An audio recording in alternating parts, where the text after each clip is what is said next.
0. Welcome back to Sysadministrivia, the podcast where we have guests on and they fuck shit up. This is Brent. I'm Jonathan. And I'm Peyton.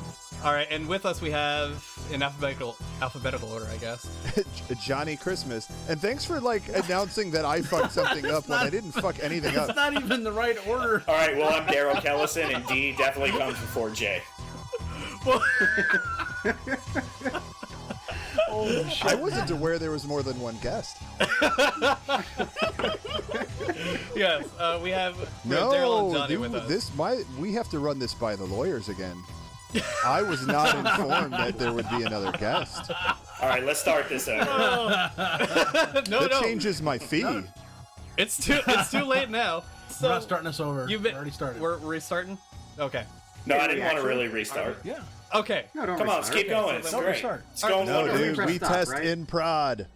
We're Yes. Fuck it. We're going to do it live. We'll do it live. So you may remember Johnny from whatever season. Jthan, what episode was it where we did Hope? S1. What episode? Yeah, I don't know. 3. The one around July or August. Welcome I to think the it was train wreck, everyone. 12 or 13, but I don't know. We'll put it in the show notes. But you may remember him from that, where we also talked with Deviant Element Hope. He is back with us. Hooray. And we have a new Yay. guest, Daryl. Now you're going to need to help me with your last Kellison. name. I'm so sorry. Kellison? Kellison. It's not that hard. Rhymes with jealous. You screwed Kellison up? Kellison. Yeah.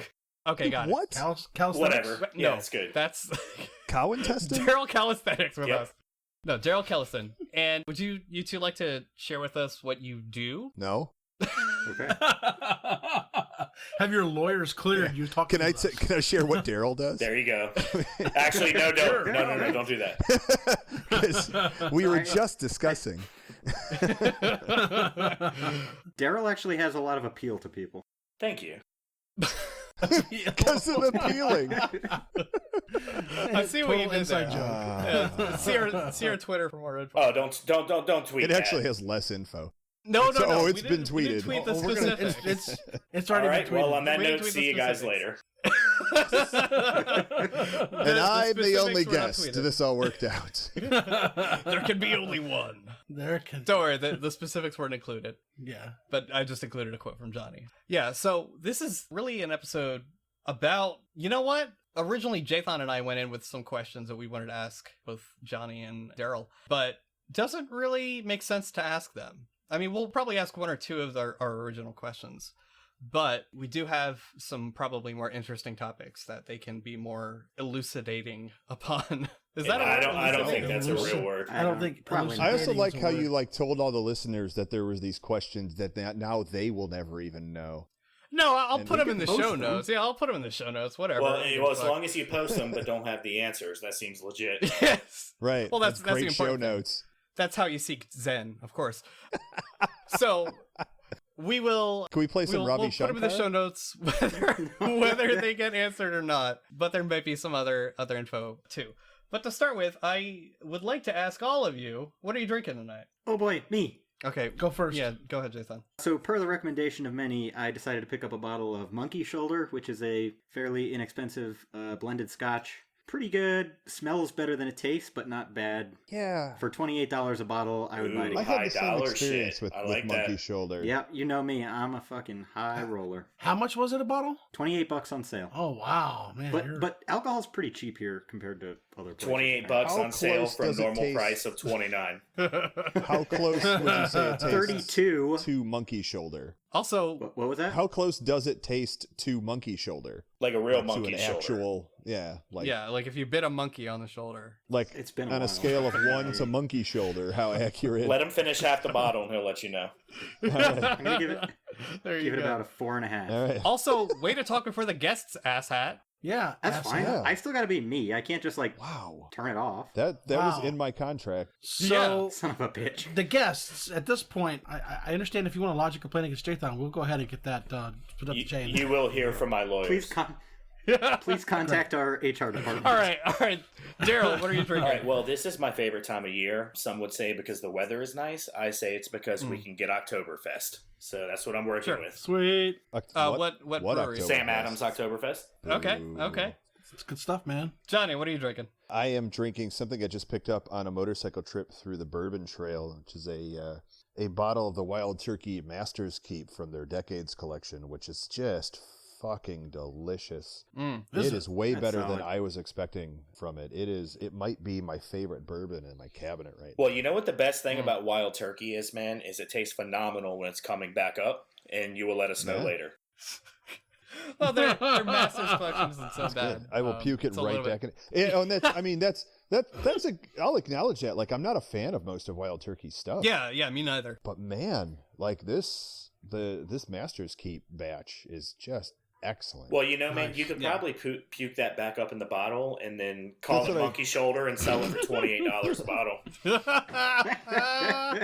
I usually do try to save whatever on the way back. Like, that costs a lot of money for something you're just going to convert to pee. That's right. True. You got to get a couple uses out of it, so. Yeah. Peyton, what are you drinking? I've got my Glenlivet Founders Reserve. It's delicious. I love it. Okay. Great. It definitely tastes better a second time. I thought the founders were dead. Oh, God. Jthan, calm down. And I am on that Bullet Bourbon 10-year again. So nice. That's a good drink. Yeah, it is. It's kind of a staple. I've been working through it for like the entire season too. So not really. You can buy other bourbons. I do. I have 4 other bourbons. They have a store you can. I talked about this like in either last episode or the episode before it. I don't like opening another bourbon until I finish the first one for the podcast because I drink it straight. It's not like I'm mixing, so. No, yeah, and every time I go to the liquor store, I buy one new Scotch, or bourbon, or whiskey. Okay. Regardless of the status of my cabinet. One Scotch, one liquor, one beer? No, I mean... That sounds like a name of a country music song. It might be. Yeah. I think I'm weird because I show up at the counter with like my bottle of Scotch, my bottle of liquor, and my one bottle of beer. Like, ring it up. Ring it up. They have the liquor store by me. They have there's a very religious woman who works the register all the time. At the liquor store. For a liquor store. Yeah, right. Is she wearing I acknowledged it. And so I discovered there's a bottle of, like, a super cheap bottle of wine there that once tax is applied comes out to $6.66. Oh no. And I will fully admit I go in there and I always buy that bottle of wine when she's working for that exact purpose. It's not even a good bottle of wine.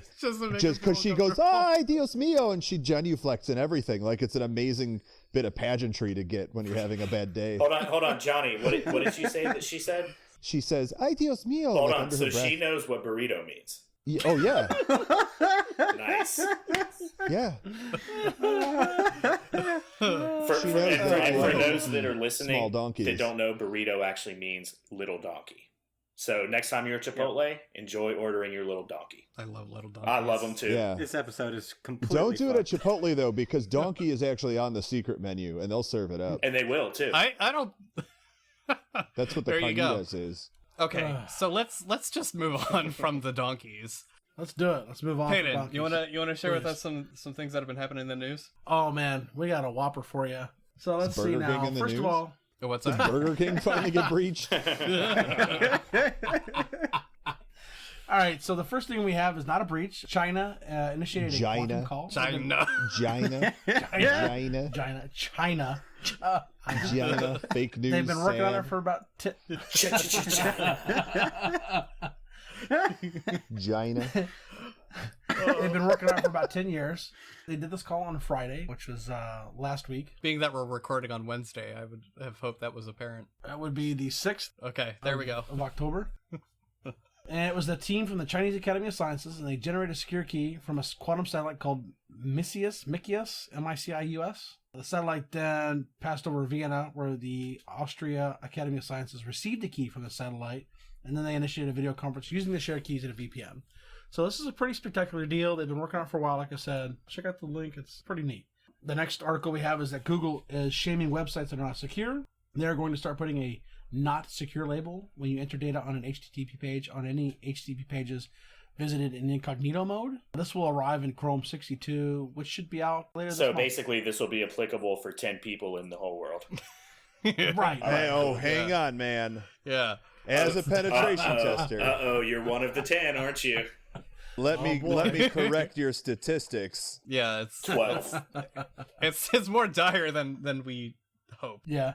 So in 2014, Google gave sites with encryption better ranking than sites without it. And so they're really pushing for this HTTPS versus HTTP. I just want to point out, though, and I had this in the scratch, and I wish Peyton mentioned it. For once, Google Chrome copied Firefox. Oh, yeah, I did. Yeah, they did. Yeah, usually it's the other way really around. weird. Firefox has been copying after Chrome for a lot, but now it's like Firefox did this, like 3 months ago, 4 months ago? I know it caused an uproar with a ton of people who were, for some reason, still using HTTP, but... Well, stop doing that. Hold on. And for your users, I just want to clarify, and just because I hope keep you safe because I care, if you see the little lock icon, you are good. Oh, don't say not necessarily. that. Not necessarily. Does it mean let me, No, as no, a penetration tester, let me tell you some stories. Did you know there actually is a Unicode that's URL compatible that will display a lock icon? Yeah. Yep. Oh, yeah. Absolutely. And then also the lock fave icon. Of course. Yeah. Let me sing you the song of my people. Oh, I love it. So next we have Israel. Thank you, Israel. Caught some Russian hackers with Kaspersky. Wait a minute. You're saying there's hackers in Russia? No. There's Israeli hackers. No. Hacking No. Russia. There's Israeli hackers in Israel. Yeah, right. Hold on, I'm confused. Start that story over. Israel doesn't mean they're Israeli. Yeah, start that story over. That's so confusing what you just said. Yeah. maybe he didn't even read the full title, though. Yeah, I didn't. It actually made sense until you started screwing with it. Really. So you fuckers Israel, just really, all I heard Israel was Israel beat Russia in a World Cup soccer game. That's all I got. It was the 1983 hockey world. Oh, that's right, the Great Miracle. That's right. Yeah. Okay, go. All right. So Israel caught Russian hackers scouring the world for U.S. secrets. Thank you for doing that. So Israeli officials hacked into the Kaspersky's network, and they noticed that the Russians were using the Kaspersky network to look for U.S. secrets. They then alerted the U.S. to the intrusion, which, by the way, we still have not been reported on. This has not been reported by the United States. However, this led to the removal of all Kaspersky software from the government computers. Per the article, they're stating that it's known that stolen classified documents were procured from an NSA agent who had improperly stored them on his home computer. So good job, no such agency, gentlemen. Yeah, there's like 3 fails there. Holy at least. shit. And 1, 2, 3 right in a row. Just none of that should have ever happened. Sorry, keep going. Right. Seriously, it's stupid. So Microsoft, if you're trying to use S-MIME protocol in Outlook the last 6 months, you failed. So what happened they noticed that the contents of an S-MIME encrypted email were shown in the OWA, which is the Outlook web access. There you go. Yeah. And the bug is in Outlook. It caused S-MIME encrypted emails to be sent in encrypted and unencrypted form, which was just in a single email to the mail server, the recipient, server client, and any intermediate servers along the way. The sent folder item did not display any issued and showed that it was properly encrypted. So this is a bug. They fixed it, obviously. Good job. In which version? Suck. You know what? That's a really good question. It was Outlook with Exchange and Outlook. So that's 2010 on. Yeah. Outlook with Exchange 2010 on. They don't have information regarding Office 365 or Outlook.com. So Well, those don't have OA. Yeah. Right. So makes sense. Yeah. There are multiple heap overflows in the Windows DNS client. So there are multiple memory corruption vulnerabilities in the Windows DNS client. It affects Windows 8 and Server 2012 and later. It can be triggered by a malicious DNS response. This allows you to control a DNS server and engage in a man-in-the-middle attack. There is a lovely TLDR about this. Apparently, Microsoft extended the DNSSEC support to the Windows DNS client, which the code exists in the DNS API.dll. This then goes to the DNS resource records, which is introduced to support the DNSSEC, and that's the NSEC3 record. And apparently it's vulnerable. So there you go. There's a nice little listing about how the bug works. Take a gander. The Dow Jones had a technical error, and they spread fake news that Google was acquiring Apple. Fake news is everywhere. Those Everywhere. motherfuckers. News. They're the ones. You had to know. Gina. Jesus Dad. So the story was indicating that Google was going to buy Apple for $9 billion. The Google chief executive Larry Page was in secret talks with billion with a D. Had secret talks with the now deceased Steve Jobs in 2010 to firm up the deal. It was announced. Was it a small loan? Yeah, $1 million. The deal was announced when Jobs' will was read in Cupertino, California. Obviously, Google was very happy. They're going to move into the fancy new headquarters, et cetera, et cetera, et cetera. So actually, I heard they contacted Steve Jobs through Ouija board, and he agreed to the sale. That's what I was going to say. And that's not fake news. That's real news. Yesterday. Yeah. The stock Occult for news. Apple did Sad. go up to $158 a stock. I know. This is, I sold a bunch of it. Did you really? I did. Good for you. Yeah. That's why he's got that nice bourbon. Yeah, he does. That's what I did. I used all my Apple money to buy buy wild turkey. Dow Jones. Hashtag wise investments. Dow Jones did issue a statement saying that to please disregard the headlines that ran between 9:30 a.m. Eastern Time and 9:36 a.m. Eastern Time. It was a technical error, and the headlines were published. They are being removed from the wires. No, how? No. Yeah, hold on. No, What does that mean? A technical error was published. Yeah. Right. Was that like a million monkeys behind a million computers accidentally typed that headline? Yeah, what does that mean? That's not a fucking technical error. I don't know. Somebody wrote that. Yep. Seriously. I don't know, man. I mean, that's Somebody wrote that. They did. They sure That was did. not a technical error. Someone It's not a technical willingly wrote error. that. That's a regular error. That's just called an error. Right, exactly. I mean, that's, You Hey, can't I'm a just say, dumbass. "Oh, a You're computer was involved, so it's a technical error." a computer. The computer's involved in everything now. Yeah, and like basically, Everything you do is computer related. like what are they? Yeah, sorry, wrong number. Just a So check. what are they? Yeah, what are they what trying the to fuck? say? Like they New newspaper. Who dis? like they bought Skynet, and Skynet became self-aware and published that stupid article. Must be. You know what? Must You be. know what? I would expect that. I would expect does somebody have like a Markov bot that cranks out believable headlines? Hey, man, 'Cause- you never know. I mean, you know. Yeah, I would. So the next article we Alphabet have. contacts Steve Jobs via Ouija board. Gets approval for sale. So You might be talking about The Onion.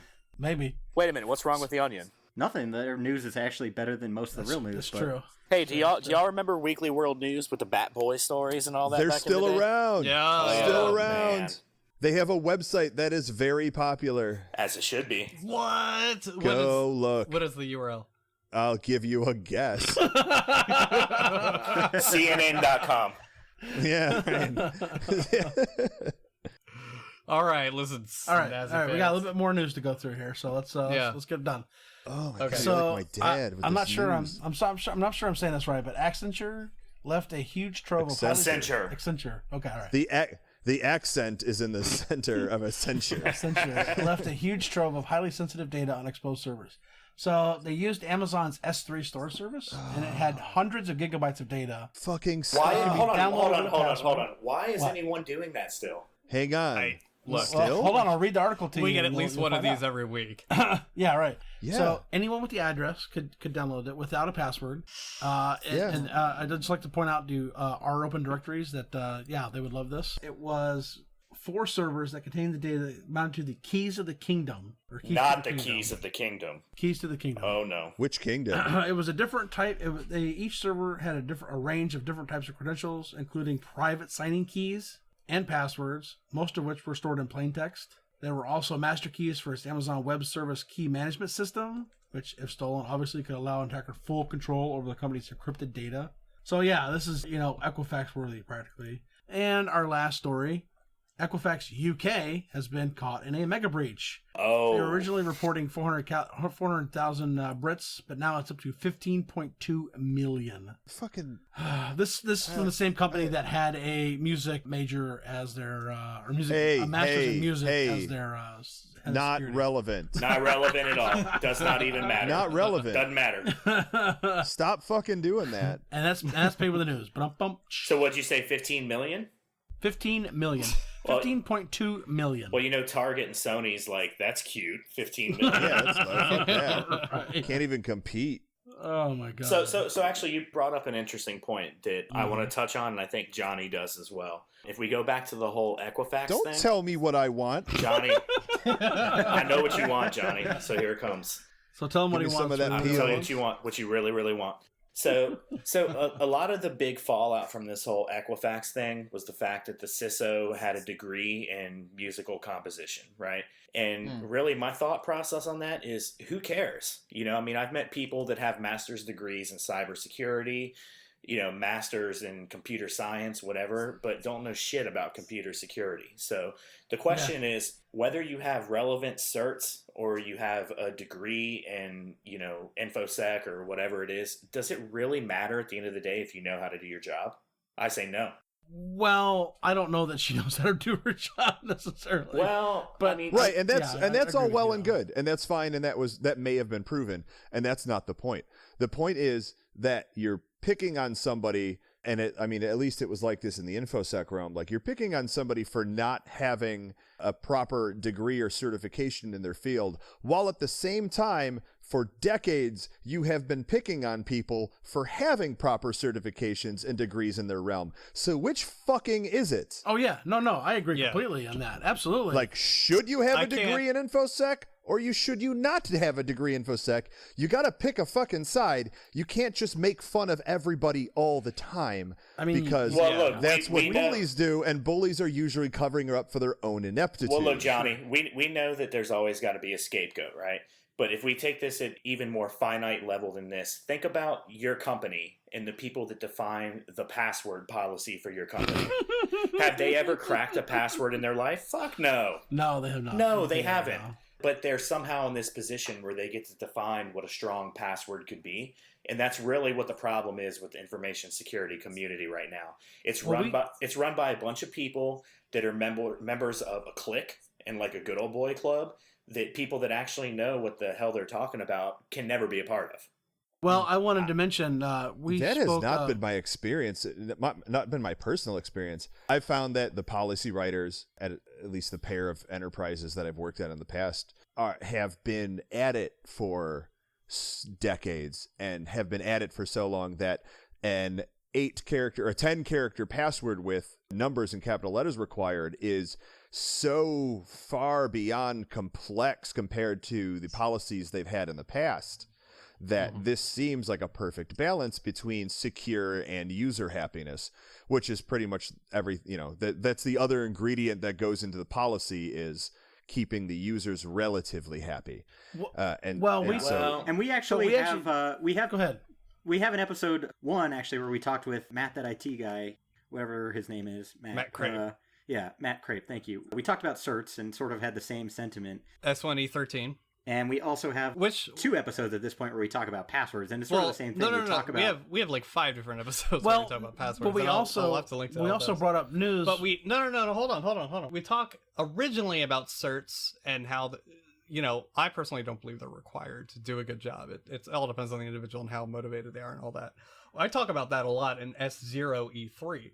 Matt came on in S01E18 and he defended certs, saying like they are. Are you the podcast librarian? Because that's awesome.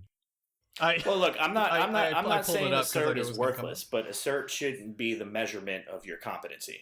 A cert, yes. Yeah, absolutely. Yeah. And that was sort of the stance we took. And to some extent, Matt did refute that point, but at the end of the day, I think he was sort of on the same page that experience has to speak for itself. As far as passwords go, though, we did have a story about the original creator of the complex password said that he regrets doing that because he didn't really know what he was doing at the time. Because he never cracked a password in his life. Right, exactly. Let's make sure we call out that was the NIST document, the base document. Right. Pretty much every good organization uses as a baseline for security. Exactly. And he said, "I'm sorry, I did that." But in his defense, at the time when he wrote that, when that document was created, it was a relatively valid policy. And that's our argument. Well, look, I agree with you, but at the end of the day, when you have a person that's in a position where they can recommend policy on how to create a strong password, but they don't know how to crack a password, that's a problem.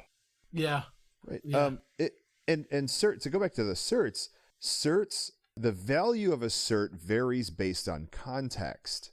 Companies use certs as a means of testing potential candidates. Sure. And it's a way of, weeding out the chaff from the wheat. And like they're totally valuable to companies. And so we get certs in order to prove that value to companies, to get that out of the way. You shouldn't get a cert in order to learn something, you should get a cert because you have learned something. And now you're just getting a quickie cert to prove that so you can move on.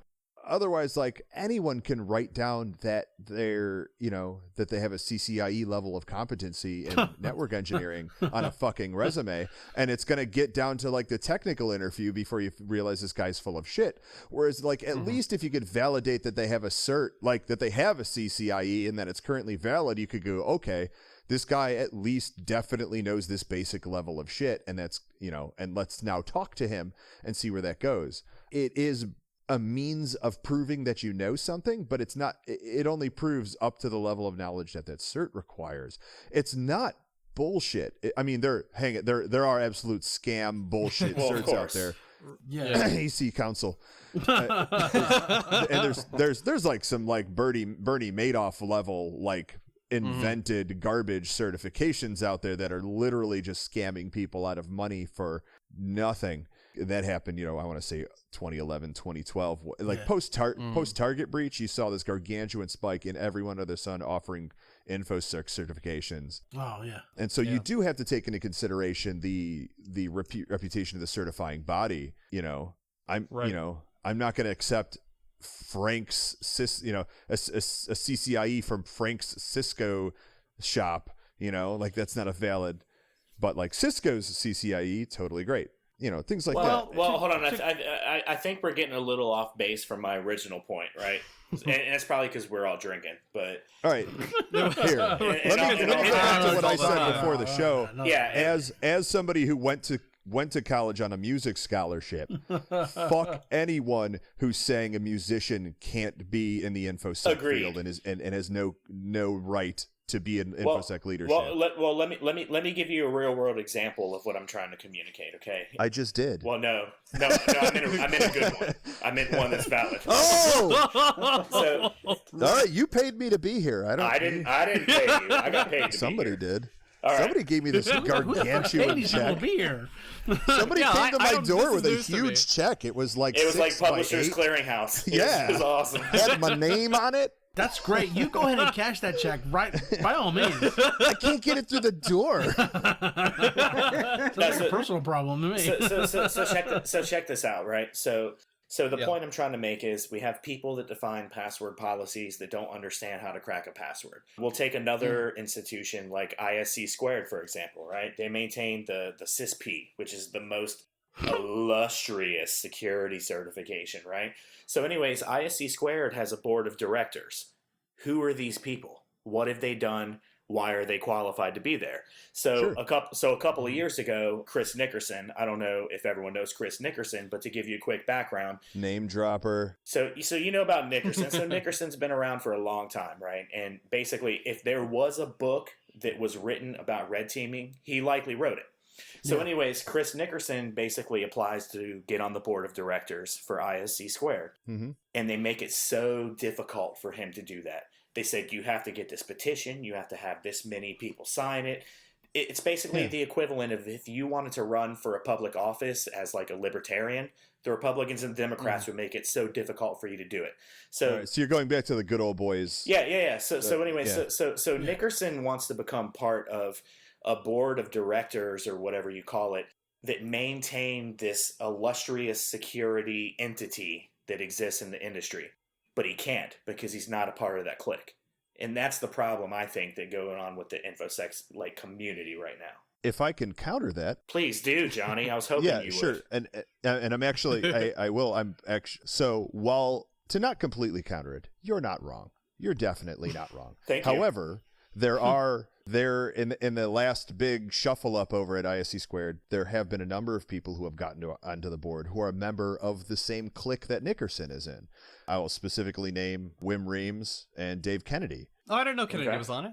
Oh, is he? I'm checking now. I know he ran. Well, regardless, why didn't this happen in I'm looking at it right now. But why didn't this happen in 2014 or 2015?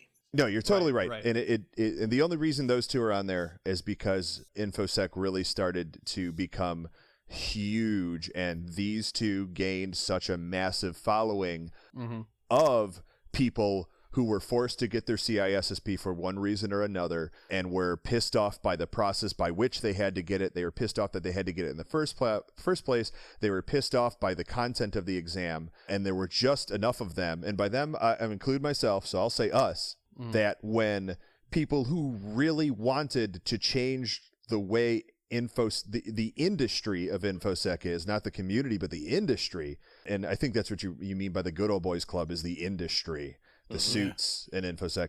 The people who wanted to change that had enough of a following behind them to be able to rally and actually get those petitions signed. And I remember those petitions, and I remember Wim and Dave going to their Facebook friends and saying, please, if you have any ISC squared certification, please sign this petition. And I said, holy fuck, Wim and Dave are running for board. That would be incredible if they got on there, because those two would sit on that board and they would fuck that good old boys club up. And that's what we need. That's what we need, and that's what is happening. Not has happened, but is happening. They have there have been great strides. The CISSP exam is far better than it was when I took it, for sure. One thing you have to remember of that exam, though, is it's not a technical exam. It's a management exam. Sure. It's an exam that certifies you to be a manager or a director or possibly a VP of an information security group. Interesting. It is not for boots on the ground. It is not for red team, blue team. Do we know? However, we require so many of those people to get it. What's that? Do we know if she's tried to take that exam, or who's she? The head of Equifax security? Oh, we don't know that. I mean, I don't know. We don't know. I mean, she was. I know that all information has been pulled from the web on her. I feel like when you're that high up, you're not really fumbling around in the certification realm anymore. I feel like you go, I was the C-level at these two organizations, and it's because you know somebody. That's essentially what it boils down to. Yes. Oh, for sure. Yeah, there is a lot of nepotism. Absolutely. You don't get promoted to CIO. You get asked by a friend to.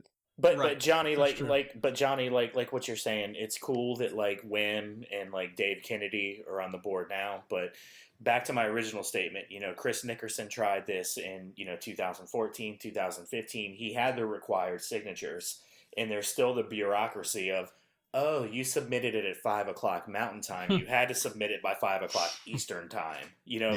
And Chris Nickerson has a large following, so maybe it was a lot of heat when he talked about this, and maybe that's why outsiders can now join. But and to prove your point. I love when my points are proven. Please do. Yeah, to prove your point. If we compare Wim Rames and Dave Kennedy to Chris Nickerson on a personality level, Chris is much more forthcoming, abrasive, shoots from the hip. And that sort of thing historically doesn't get you into any good old boys club, because nobody wants to be told that their shit stinks. But on the same, Chris is the kind of person that tells people their shit stinks. But on the same note, Chris is the equivalent of InfoSec pop star, like ultra popular. Oh, everybody knows him. Absolutely. He's one of those like the Paris Hiltons where people know what his name is, and not to insult him. I didn't mean. You definitely just did, by the way. Yeah, but people know what his name is and who he is, but then you go, oh, what does he do now? What has he done? And most people can't tell you because he's reached that pop star status. Hey, Chris, if you're listening, I'm sorry for Johnny. Yeah, that's why I buffered myself. I'm like, man, right, I didn't mean it that way. All right. So just to cover some past points, the thing about Bill Burr rescinding his password recommendations was S02E18. I have noticed that the CISP has gotten a lot more respect, I guess I want to say, in the InfoSec world in very recent times. Relative. I remember when... of course, relative. I remember a time when it was applauded for burning your CISP and things like that. So I think the reputation there certainly is improving. And more so, though, I guess to counter both of your points, play the devil's advocate here, from my understanding, the reason there was so much criticism against this, what was it, CISO? Was it? Yeah. CISO, okay. For the CISO for Equifax was that not that she had a music degree, so much so that, or more so that she didn't have any InfoSec experience at all on her resume. Well, and I think that's the I don't know, man. Let's discuss that. I think she was a CISO before she was at Equifax. I think the gripe was she didn't have a degree in a technology field. Okay. Yeah, and at that point, my information might be wrong. Right, this is and so this is a huge problem I have with what I call InfoSec Twitter. It's people who have done very little research, let alone have no business fucking talking or judging anyone in a position like that, trying to get on the bandwagon of, yeah, fucker. And Right. it's like, who the fuck are you? Yeah. Shut the fuck up. I am not a fan of the bandwagon mentality. But that was my understanding, and if that's incorrect, I'm glad that it's not true, because I would think that's ridiculous for Equifax to do. Well, but on the downside, it does mean that the one could argue that obviously, when you're that high up in an organization, when you're C-level, when you're a chairperson, right, how much technical knowledge do you need for the vertical within the organization that you're the chair of? Because at that point, aren't you really just hiring vice presidents and such below you who are good at managing their individual verticals? Like, isn't your job as a C-level really to just bring in people who are good in that vertical? It is. Whereas you yourself only need to know the general landscape. I think that's partly where Payton's question came in, is just, because you mentioned that the CISP was mostly a management sort of cert, wouldn't that make it more relevant? Oh, sure. But relevant versus required would be the argument there. Oh, yeah, absolutely. Should we require all CSOs, CISOs? Well, I think that goes back to your point, though, about certs not necessarily being necessary. Do you want the person who's in charge of your security to be certified? Do they need to be certified? And, I think the person who is in charge needs to be able to prove that they are qualified for the role via some fashion. And your qualification is not tied to your college degree or your levels of certification. It's tied to your level of knowledge in the affected area. Okay. I would say experience is a good indicator of that knowledge. But I think at that not role, the only one. But when you're at that level, when you're at that C-level role, I don't want to use the word experience anymore. I want to use past performance. Oh, okay, sure, yeah, absolutely. Because at that point, like you look at a C-level's resume, it's not, here's my experience. You go, here are the things I have accomplished at other companies, which resulted in these benefits to those corporations. C-level, you are shifting dynamics. You are changing the direction the ship is sailing at the C-levels. Yeah. I feel like certifications, especially a CISSP or whatever, like that's far below that level. You are way beyond that middling bullshit at that point. Well, and you got to think about it like this, man. If Ford Motor Company is hacked tomorrow and they have a huge breach, and we find out that their CISO has a master's in cybersecurity in every cert in the world, does it matter? No. He's still under the same fire. I'd like to know where he got that. No, but I'm saying... No U.S. university has offered a master's in cybersecurity for... maybe it's been about 6 or 7 years. So, but like he would have had to been in school this whole time. Well, but what I'm saying is, but regardless, that was garbage. But yeah, that was garbage. Thank you, Johnny. But I was just like I'm starting to have you pegged as a garbage guy. But but the point I'm trying to make is, if you should have said garbage man sounds. It's more pleasing, but I got to stop throwing out just like garbage devil's advocate for the sake of the but the point I'm trying to make is, if Ford Motor Company gets hacked and their CISO has every certification under the world and he has the proper college degree that makes everyone happy, he's still a bad guy and it's still his fault regardless. So it doesn't matter what he has on paper. Is it his fault? No. It's not. That's actually a great question. Because even in Equifax, the fact that they got in through an Apache Struts vulnerability, that is not the CISO's fault. Right. Right. Well, is it? We don't know. Yeah, but that is not the CISO's fault.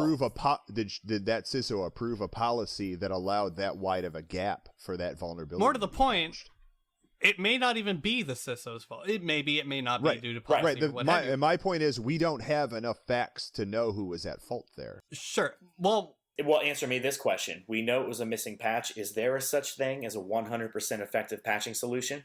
Absolutely not. There you go. Hold on. On paper. On paper. Who cares about paper? We're talking about real life. But realistically, if you stick to a schedule and you apply the patches as you need to, and you actually do the patching, versus blaming Apache Struts for the vulnerability when the actual vulnerability was patched that day and they had an update available for it. I feel like, Equifax has they don't have a leg to stand on because they didn't do it. This is hold on. sysadmin conversation here. Well, this is perfect for your podcast. Because we're the ones actually implementing the patches. So I think 3 months without... Yeah, I don't really patch. But what I'm saying, but hold on. I don't think hang on. Hold on, but what we know is that your WSUS server can install patches to your machines, and then something happens during the reboot, and it doesn't effectively install that patch, but it's reported as patched. And we know that happens. I've heard of that. Yeah. So it's my favorite. So that's a possibility. So I'm a Nix here's the admin, thing, though. so At all least- this stuff is foreign to me. So boo. Well, and at he's least hold in on. the He's case- hold on. Yeah. He's a Unix admin. Like exploits and viruses do not exist in Unix. no, calm down. I never said that. I can't was hear talking you about over your WSUS. beard. I was And talking your about and your latte. WSUS. Calm down. So the I actually thing don't is, even though, drink coffee. For So most check this out. for most vulnerabilities, at some point after they're discovered, it might not be immediately, but there is usually some kind of proof of concept or way to check if the exploit is indeed affecting your Where's systems. the WebEx raise hand button on this? That's a good question. We actually had to uninstall that. I had it, and then it mysteriously disappeared on my end. Yeah, you don't get one. Sorry, not for you. So when at some point, don't you have to work that type of you're that making sort it of far more vulnerability checking into But your you- work? but you're you making have- it far more complicated than it needs to be. Like, we can talk about exploit, execution and red teaming your environment to ensure that something's been patched. But again, as a penetration tester, what I find more often than not is it's as simple as just going and checking the system and asking it if it was patched, and not just with WSUS, but like going and looking. And so, like, you remember the Badlock vulnerability from a couple years ago, absolutely. where like the guys who had the exploit were just trying to drum up and make themselves famous by going, "Oh, you're all fucked in once DEF CON rolls around, patch your shit, patch your shit, patch your shit." Yeah. I famously was like railing back against them, going, "Fuck you, no, you can't. Like, it's not possible. The larger your enterprise is, You can't do it. You can't. There's systems you can't patch. There's systems, there's prod systems out there that have a once a year change window. You can't just fucking patch whenever you feel like it. That's not how the real world works. And so you're like, when you have an exploit or vulnerability, patch your shit can't be your only answer. You have to release other information saying, give me the ports it attacks. Let me be able to firewall off this system. Let me know like how I need to set my jump hosts up for access to this system so I can be protected. Don't tell me I'm floating in the water and fucked until you release your exploit in June. And so my whole point of that is that like patching isn't the only solution. And I'm a little bit harder on the operations teams. Granted, I have the allowance to do that because we're an operations-centric podcast. So we frequently tell people to patch their shit. And we also have firsthand experience and knowledge of how difficult it is to clear those patches. Absolutely. There should be no reason not to. Patch your shit, and That's not the only answer. XYZ. Right, exactly. Right. Yeah. It's shorthand. And someone made the comment a little earlier. They were like, someone should have went through and manually verified these, right? So we don't know the circumstances. Like if this exploit came out, an example, like it came out in June, and they did their quarterly pen tests, and it happened to be in May. Can you knock them for that? Yeah. Hashtag I don't know about InfoSec that. Twitter. That's exactly what that is. And the thing is, realistically, so for one, just to be clear, I didn't say that should be the thing. I was more so asking a question. Why isn't that part of the workflow? It's and that's just, I don't really know. Like, I would have no idea that large corporations do quarterly. Let me rephrase my statement then. Yes. So yes, the answer to your question is organizations should follow up with pen testing, but you can't pen test every day. And we know with the rate of exploits coming out and new vulnerabilities being discovered practically on like a daily basis, it's impossible to keep up with it. You have your set schedule when you say, I'm going to do my pen test. If you do it once a quarter, that's awesome. Like that's way ahead of the curve.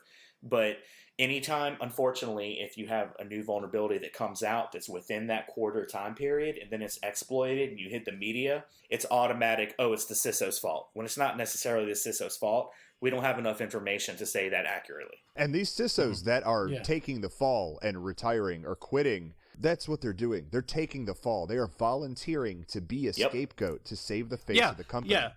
And that was my point. Is it's except not so much except their CEO who blamed that one IT guy. Sure. Right. Right. He needs to have his dick nailed to a burning shit. Well, and Equifax, you bring up Equifax is a little bit different too, because we saw all the executives took the golden parachute out. Like, they clearly knew about this before it got released to the public, so that's still ongoing. That's why they quit. Yeah, I mean, yeah, of course, and that's still ongoing. It's no skin off their back. That's right, but someone has to be accountable. And what I'm saying is, whenever an organization is hacked and it makes the media, the CISO is automatically accountable, no matter what. Right. And you know what? I think that's the correct way to do it, though. Sure. I mean, they it's get a cop-out. No, I don't agree with that. But here's why. So when you're a CISO, you have full knowledge that it is your liability. That if something fails, it's on you. That is correct. That's why your paycheck is so being a leader. Huge. Yes. You right. Yeah. And you will have to take the fall if shit goes down. That's totally valid. But to say it's the CISO's fault, is unfair. Right.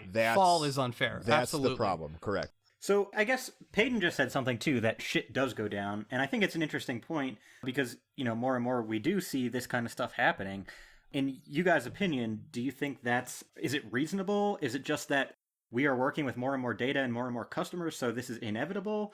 Or has there truly been some kind of resurgence in this type of information? Man, I hate to be the bearer of bad news, but the reality is, you hate it. You just hate it. I know. No, actually, I love it. So here it comes. I'm going to ruin everyone's day right here. Go ahead. So when you get notified that there is a breach at this company and you're affected, right? Like, I've kind of gotten numb to it. And like I tell people, your information has already been bought and sold hundreds, if not thousands of times, right? Yeah. Everything that we hear about, these big like mega breaches that are on the media, there's two criteria that fit them. Number one, they were detected, and number two, they were reported. If we knew the real truth of how often these corporations were infiltrated and how often your data was stolen, it would just melt you, like right where you are. Well, it wouldn't melt you. You would realize you're used to it. That it doesn't matter. Yeah, it doesn't matter. Who cares? It's you definitely, you have the absence of evidence is not evidence of absence. But all of our social security numbers, they're gone. Have been gone for so fucking long that this breach is dumb. It's who cares? Irrelevant. Yeah, who cares? It doesn't even matter. Anything, right? Like, and that's why, like, I'm sure you've all noticed when you call your credit cards or whatever, or go to get a loan, they ask you a bunch of questions about like where your dad owns property, because just having your social security number is no longer proof of who you are. Because great, that social security number. So do I. So does Boris in Russia. Everyone knows. And so, as evidence, look at the people who breached Equifax. They wanted $2 billion to give the data back. They wanted a $2 billion ransom. Let's look at what that means. That means that they were not able to get $2 billion anywhere else for that data. Yep. Now that seems like, all right, so maybe they could get $1 billion. They're asking too much. $2 billion divided by the number of records that were in that breach comes out to less than 2 cents per record of value. They could not get 2 cents per identity from that breach. Yeah. That is how worthless. And the reason is because that data is already. That is how dumb this whole breach is. It's already sold. Right. It is because the data is already it's old, or because it is very difficult these days to do anything with that data. Right. Well, they're not getting money off of the sale of your data. They're getting money off of the protection they're selling you. They're going to offer you a year of free security. We're going to check on your identity. No. No. Do you know what they're going to offer you? No. No. What they're offering you is the opportunity they to not take part of the class action lawsuit. Yes. That's what they're offering. If you you accept that free credit monitoring, I didn't accept you it. agree. Yeah, right. And why would you? Every one of us can do our own free creditor monitoring in 2 clicks. I have a Discover card. They offer me free credit monitoring without having to sign up for anything. So here's something that's kind of interesting about Equifax, and this will open a whole new conversation in itself, right? Yes. Implied consent. Well, actually, none of us really agreed to do business with Equifax. That's true. I mean, it was in all of our cardholder agreements, etc. But we don't read those. But of course, that's implied consent. And how far does implied consent really I get what he's saying. I get what he's saying about that. All right. And I think in the U.S., we're a capitalist society, and so the way the legal system works, as somebody who's been on the wrong end of this several times, whoever has the most money will win the case, and it will always be the corporation. And that's why I know I do not have a college degree. Hey, Johnny, hold on, Johnny. Hold on, Johnny. I'm glad you said that, man. I don't have a college degree either. And back to our original conversation. Is it because you were sued by a corporate partner of the school? Well, no, it's because I'm lazy and I drink a lot. But the point I'm trying to make is... No, hang on. And, that's a good point, because I talk a lot about how I was sued out of college. That does imply that I would have graduated. and that I can't, and I don't believe that was true. I'm lazy and I fucking hate school. Like, I probably never would have gotten a degree anyway.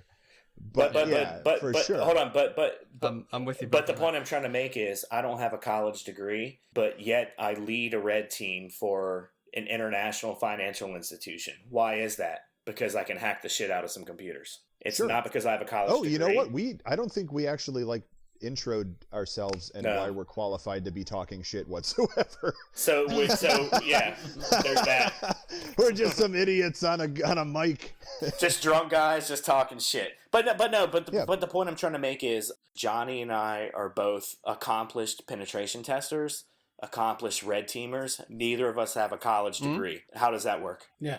Should we not be in our position? Should we not? Yeah. Should we not be able to hack shit? Should we publicly resign? I don't know. All in favor, say aye. Right. Nay. Definitely nay. And the answer is no. Right. Exactly. So we spent a lot of time talking about a lot of the problems here. I think, if possible, what kind of solutions can you envision? And I hate to sound all corporate buzzword. I'm gonna go super alt left on you. With, well, hold on. Fuck capitalism. We need to burn the banks. If you want the answers. That won't fix shit. You still need a way to have a unique identifier for citizens for these purposes, right? Well, so, do you think entirely new system would work?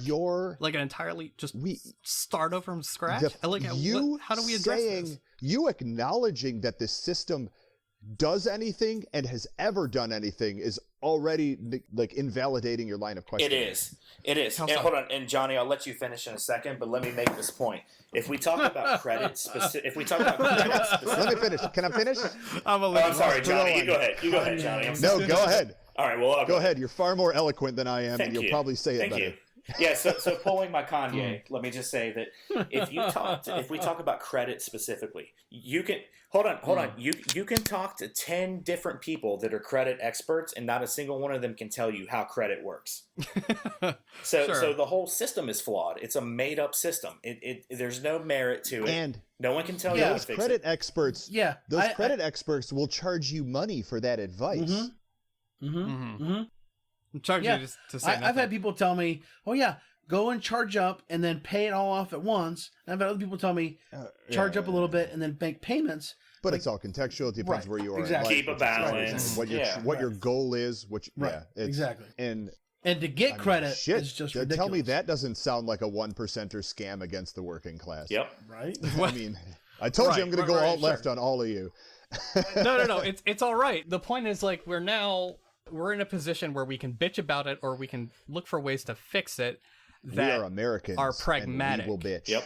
We will not. We will not fix. We will only bitch. And so again, like I said, using the word fix, it's not even wrong. It's the not even wrong situation. It's not, the word fix doesn't apply to this. It was never broken because it never worked, because it was never a thing that did what you thought it did. Okay. Sure, but even moving past credit, we still need some sort of way of guaranteeing that individual citizens are who they say they are for various reasons. Oh, chip in the back of the neck. You know what? We should Illuminati, have a bring unique it on. number that's 9 chip digits in the long. back Mark of the and beast, come government on. We have the mind Okay. control satellites. Why Oh the my fuck aren't we gosh. using them? Hello, MK Ultra. Here we go. Yeah, I'm a big chemtrails are fan of making the- the Well, frogs but better. Johnny, how can you Number. target specific citizens if you don't know which ones are which? That's what the chemtrails are for. Let's talk about parts. Okay, no, but I mean, you guys understand my point, right? There needs to be some assurance that you are who Sure. you say you are. Obviously, Social Security is busted. It's What's fucked wrong to with the hell. fingerprint? Biometrics What's are wrong with the not fingerprint? really. Okay, What so do you hold on. What do you do once it's stolen? Hold on. So you're not Yeah. comfortable Nothing. with biometrics, but you're comfortable with like swiping your credit card and applying for all this? Like, I didn't- really? No. I didn't say I'm not- that Oh, way yes, either. yes. I'm I will saying say we need yes. some way of. No. Yes.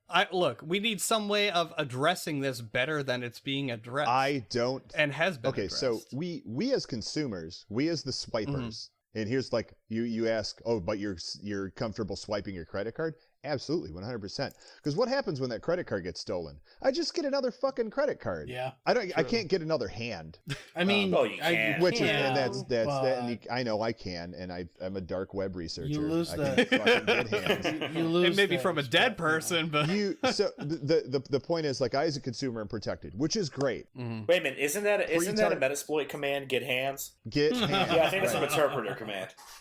Yeah, right. It's like auxiliary, scanner, credit, get hands.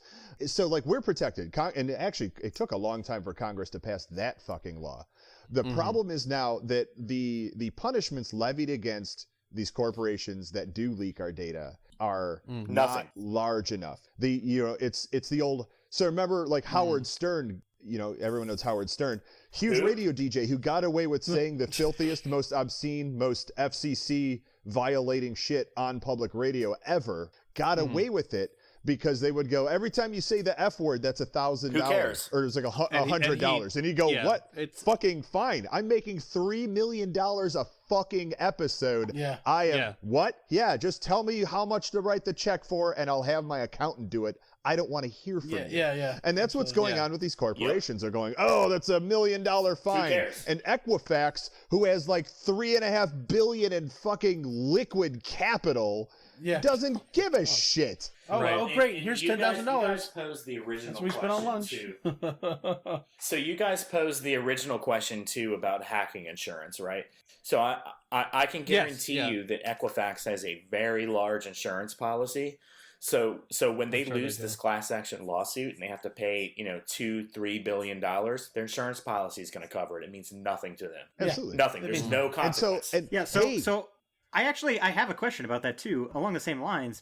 If the consequences that are currently in place, or will become in place, I guess, potentially. if they're sort of insufficient or they don't mean anything, should there be consequences beyond that? Or like, what should the outcome of this actually be for it should be Equifax, in your severe. opinion? I mean, I'll say. But should it? If it doesn't actually matter, right? Johnny said it didn't matter. But how is that regulated? If the government comes in and regulates them, then people will riot and say the government is oppressing this company and trying to control them. How does that happen? Sure, and I'm with you They to some can't. extent, and I'm totally with you in the sense that I don't think it actually matters all that much. That didn't like, happen during all of the economy recovery laws that got passed. Oh my God. Yeah. In What fact, I we want to know is protested like, all the bailouts, as I recall. And what changed? Nothing. well, what I want to know is why people get so bent out of shape over HIPAA being breached. All right, check But this out. they don't give a shit about PII from other companies. Because now I know your dick doesn't work. Well, you heard that from the I mean- piss experiment earlier. Yeah, right. Yeah, we got HIPAA data on this There you go. podcast. Please don't sell it to Russia. But no, back No, to my and my question. bottom. So what should the consequence actually I think be? people don't care that HIPAA data gets breached. They're angry for the 72-hour You period know, that we have an attention The span only people for, and upset then we move on about HIPAA data being because breached Kim is HIPAA. Kardashian showed her ass on the internet again. Yeah. Yeah. Right. Well, hold on. I'll tell you what I think the consequence should be. So if you create a security violation at your work, you will be fired, and you will. But that's my job. Well, yeah, it's your job, Johnny. But for normal people, All right. but yeah. for normal people, right? If you create a security incident at your job and you're let go, you're not going to get the golden parachute. You're not going to get the early buyout. You're not going to get to take your pension. You're not going to make millions of dollars. Yeah, no None of that. Yeah. So what they need to do is they need to take the executives for these companies, and I'm talking about Equifax specifically because they seem, for some reason, they seem a little slimier than the rest, right? But take these people. Oh, that CEO. But take these people and say, you know what? You're not going to get the golden parachute. You need to pay that back to the people. And how they do that, I don't know. Because once again, if the government regulated that, enforced it, people would riot. I don't know about They'd be upset. riot. I mean, most... All right, so look at it this way. I don't know, there's a lot of people who are really upset that is a contractual about this, thing. And so, like, we have the argument of you as the bootlicker employee did not have to take that job. Like, we always have that fallback, you know? Yeah, that's a garbage response, but that's garbage, like, man. Yeah, garbage man. I will always throw down the garbage devil's advocate response because there's someone out there who's fucking saying it and really emotionally gets behind it. But the C-levels, like, that's written into their contract when they get the job. I think maybe some people don't realize these golden parachutes aren't handed to them on their way out. This is something that was contractually guaranteed to them in their hiring agreement. Right. This is part of the deal. You may have to step down. In that case, here's what we will do to compensate you. Even though, like, whatever happened was not necessarily your fault, you'll step down to save face for the company, and we'll give you X amount of money. Yeah. It's literally taking the fall. It's like when a fighter takes a fall in the boxing ring. Like, hey, you go down on your own, and we'll give you some cash. But the problem is, even when it is their fault, they still get that golden parachute. And you know what? Do we blame the government for not properly regulating that, or do we blame the corporation for not properly setting their executives up for that? Like, that could be written into the contract too. Go, if you're found at fault, you do not get this golden parachute. How easy is that? Like, and I would feel the company would not want to pay that golden parachute. It's in everyone's best interest except the person at fault to write that clause in there. So I guess that's one of the answers, is put that clause in. No golden parachute if you done fucked up. I agree. I'm totally behind that. And that may involve 6 years of legal battles or whatever, but that's neither here or there. Yeah, that's what I was going to say, is at that point you have so much money invested in actually proving that they're at fault or not. Well, like we said earlier, if you're the CISO for an organization that has a major breach, you're at fault, whether it's your fault or not. Like, in a leadership position, like, it's your fault. It's the trickle up. It's the shit rolls uphill when there's just a breach like just like if you're in the military and you command a unit and the unit fails the mission, as the commander, it's your fault, no matter what happened. Right. So exactly. People got to accept that. But with the C-levels, like, you're not the commander of a mission. You're back at the Pentagon, you know? Yeah. And so people, I mean, yeah, like, when you're designing, we have fucked up system. the last 4 wars we've been in. Nobody at the Pentagon resigned. Well, I remember there were people crying out military movement, but we'll save that for a separate conversation. I think that's more political. But it wasn't out of liability. That may not have been even an appropriate analogy. Well, when Abu Ghraib happened, there were people calling for Cheney to resign. You know. You guys remember when Abu Ghraib happened? I just want to ask for the next podcast. I just want to say for the next podcast, can we have Bobby Thanksgiving on instead? You mean instead of Johnny Christmas? You don't want Johnny Ramadan? That's so much more fun to say. Hey, I gotta admit, there was just that total awkward moment of silence where I was like, "Did I just fuck up?" Yeah. No, you're lagging behind a little bit, so we're like, we're trying to. You don't insult Johnny Christmas on the air. No. Well, good thing this is not on the air. Fuck that guy. Right. Yeah, that'll get bleeped out. Yeah, that's gone, dude. That's edited. And they'll edit it in such a way to make it sound like some racist joke. Oh my god. Look at this fucking Republican. Ramadan garbage. Instead of a beep, it's just a voice that goes, racist joke. Look at this Republican, Daryl Kellington. Oh, and then let's talk about those senators again and the cocaine. Pastors cocaine, senators cocaine. But back to the topic at hand. I mean, we have a problem because when you're a C-level executive for a major corporation, you're almost untouchable. Like, you have these crazy things, like Johnny was saying, already written into your contract.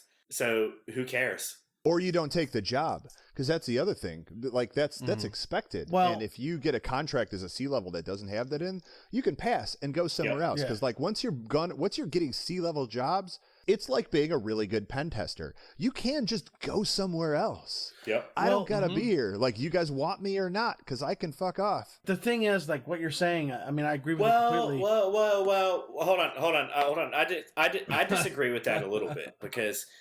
Okay. If you see like a CISO job right now on like Hot Jobs and you apply for it, you will never get it because you don't know that the people are there. I don't know who's putting CISO jobs on. Oh, they're there, dude.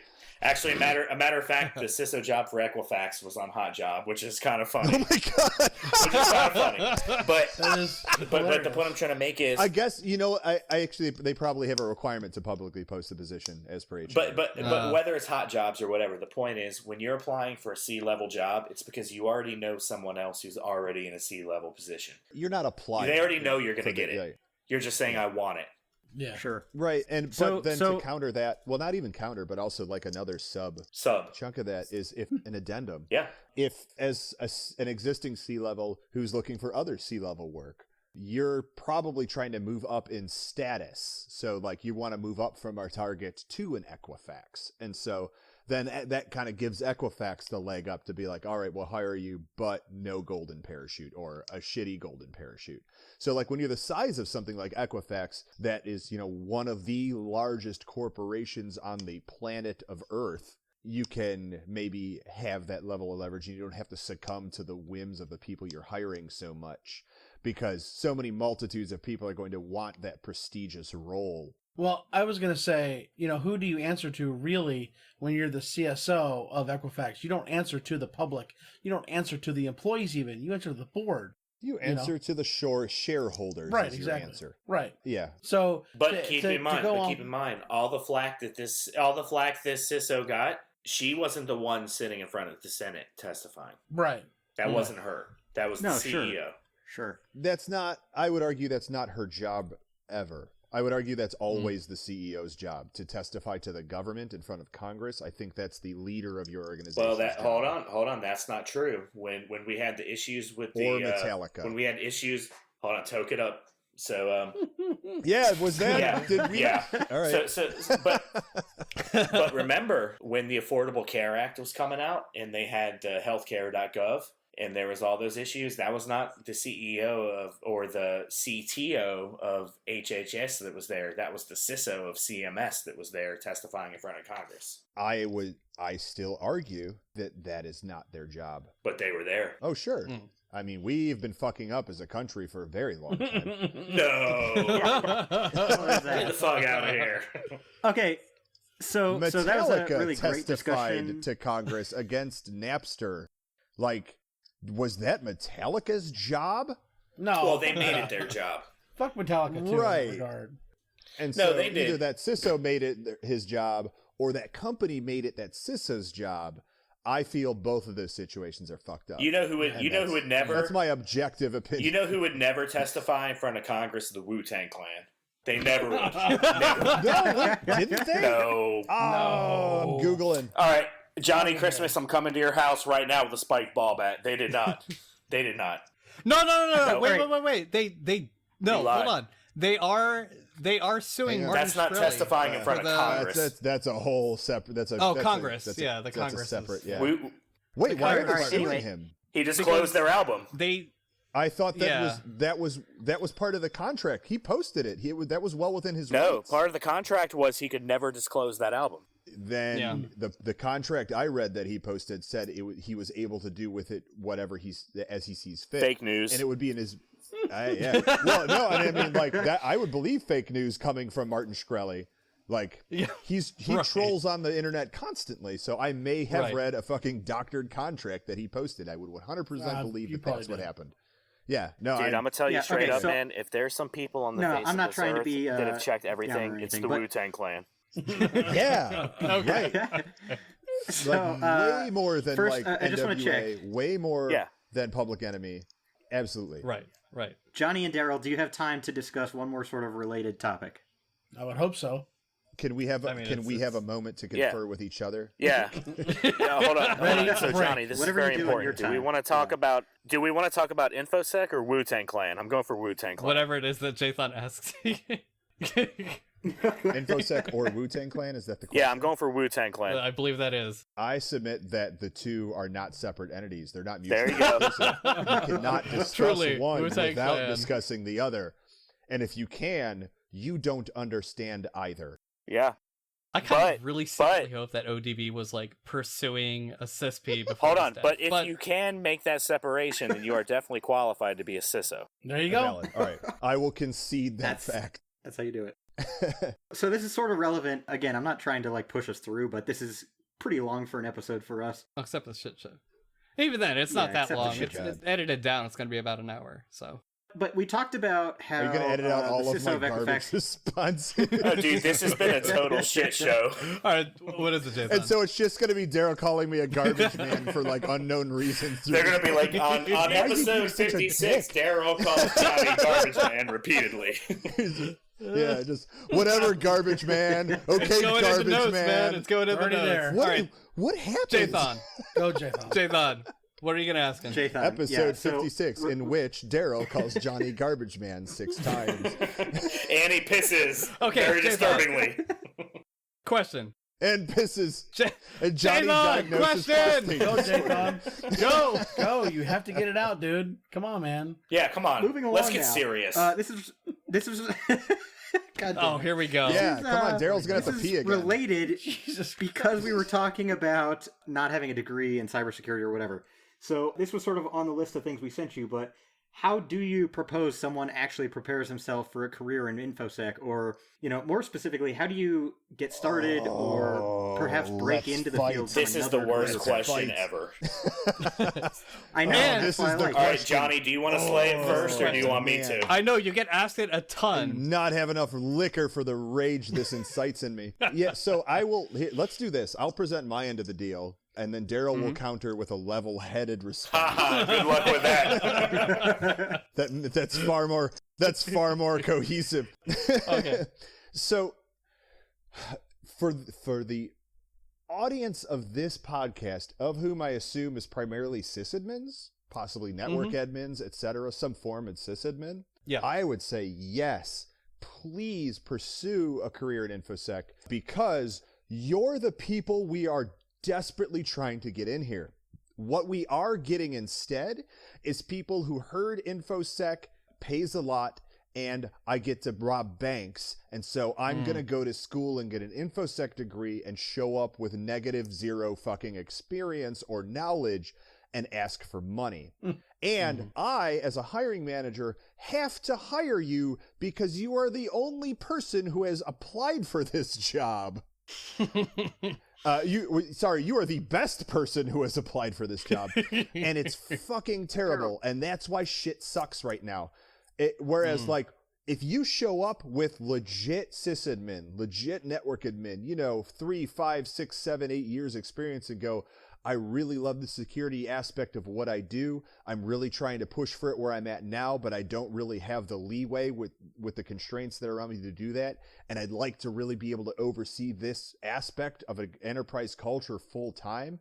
I would I would hug you so hard if you came to me with that. With no InfoSec experience, but a lot of sysadmin and a passion about security, you are precisely the exact demographic that we need in InfoSec. Nice. What we don't need is the people who are just like, oh man, I heard that's where the money's at. And also fucking, I get to hack shit. Fuck yeah, bro. Yeah. Fuck that. Get the fuck out. Cause like, you want to like, I get asked more than anything, and I'm sure Daryl does too. Hey, how do I get to be a pen tester? And like, my default answer is work on your communication skills. How's your written communication? Do you like writing reports? Can you crank out 40 pages for what you did for this week? Because that's 70% of my job. So like, if you want my job, like start typing, bro. And they hate that because they just want the money and they want the boner that comes from robbing a bank. And that's not what the job is. And there are boners entailed. Please, like I promise, like, I'll admit it. Every time I rob a bank, there's a little a little twitch. But yeah, that's what we need. So please do pursue. And how do you do that? How do you change from sysadmin to InfoSec? You do exactly what I said.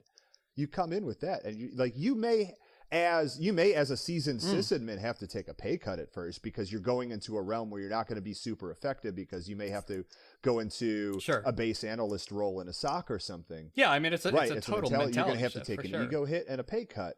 But because of your experience on the sysadmin side, you're going to climb that ladder really fucking quick. And not just because of your experience, but because we're so desperate for people that once you cut your teeth and prove that you can do the basic stuff, and you know how to communicate to the sysadmins what needs to be done, which is critical, you're going to skyrocket through an InfoSec career.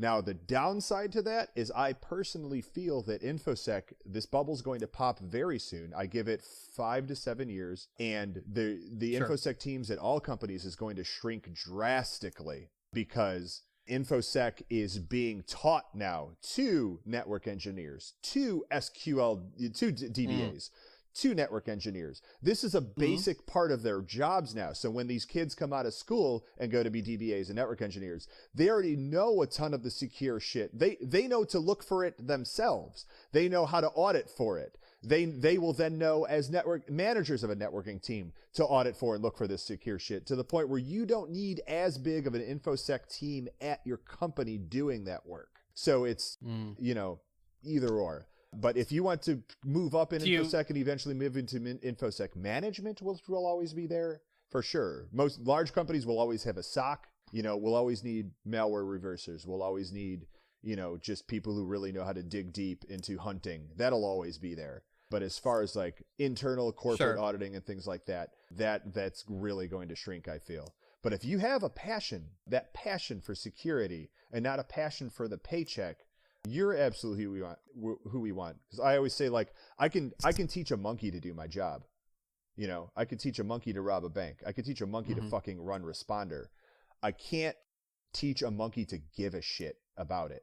And if you give a shit out of the gate, you are 70% of what I need, and you are everything I can't teach. So that's pretty much what every interview I do is just, does this guy give a shit or not? And most of the time they don't. Yeah. I mean, I think if you find a guy who actually can tell you what a fucking RFC is, that's a pretty good start. And because actually that proves a passion. If you know what means you gotta love tech to read RFCs. If you could quote me the fucking coffee pot RFC or the teapot, that's for the coffee protocol. The coffee protocol. It's the HTTP fucking something. See, I don't even remember. Yeah, exactly. I mean, it's an April Fool's one, so I'll give you a pass. But exactly. So for once, I pretty much agree with Johnny right here. And and this was actually very dignified because I waited my turn and now I'm going to speak. But I agree, just like he said, and I'll start with, when you talk about someone trying to gain an InfoSec career, that's a very broad field and just a broad statement, right? Sure. An InfoSec career can mean anything. It can be a policy person. It could be someone in a SOC. It could be a pen tester. It could be a reverse engineer, whatever. But like Johnny was saying, when I'm looking for people to join my team, if you have solid sysadmin experience, if you're a DBA, if you're a web developer, you make a great pen tester. Gold. You just got to have the right mentality and you got to be passionate about it. But, people that are typically in the sysadmin field, like for example, if we talk about post-exploitation, no one better than a sysadmin to tell you how to move around a box and gain credentials and further your access and all that. So sure Daryl will agree. Everybody thinks that we run exploits and exploit vulnerabilities all day, and I almost never do. We don't. I take advantage of lazy sysadmin. Yep. Mm-hmm. Yep. Mm-hmm. I mean, really, and we didn't really talk about the difference between a red team engagement and a pen test, but a red team engagement specifically, your goal is really to meet your objectives. I'll wait till you're done smoking, but yeah, but your goal is really to capture your flags and meet your objectives, ideally without firing off a single exploit at all. That's the goal, because that's not what an attacker would do. They want to be stealthy. Right. Yeah, I mean, in and out, right? I mean, this has come up twice in the past week, and I'm not sure why, but it's applicable here. I've done a lot of physical engagements where I break into a company and then access their computers that way. And everyone goes, oh, so you socially engineer your way into the building, like you're going to talk your way past the guard. And it's like, no, like you like talking to someone is a last fucking hell resort. yeah. Sneak in there like MacGyver, dude. Yeah, if you got to talk to somebody, you run the very high risk that you're going to get asked a question that you will give the wrong answer to. Like if somebody like that's an anomaly. A stranger talking to you at your office, that's an anomaly. You don't do anomalous behavior on a red team engagement. And even if you don't, even if you think about just standard pen test methodology, it starts with a port scan, right? From your red team engagement, a port scan means death. Never port scan. And not anomalous behavior. Yep. Yeah. Never do it. And that's also that's a Hail Mary, a port scan. That's a desperate. Yeah. Yeah. I mean that would send. Of course, that's like I don't fuck. But again, as a pen test who's done in amounts of engagements, I've lost count of. So many customers did not even have the basic infrastructure to be able to detect something like that, though. There's so many corporations that don't even have a useful SEM, that don't, especially internally.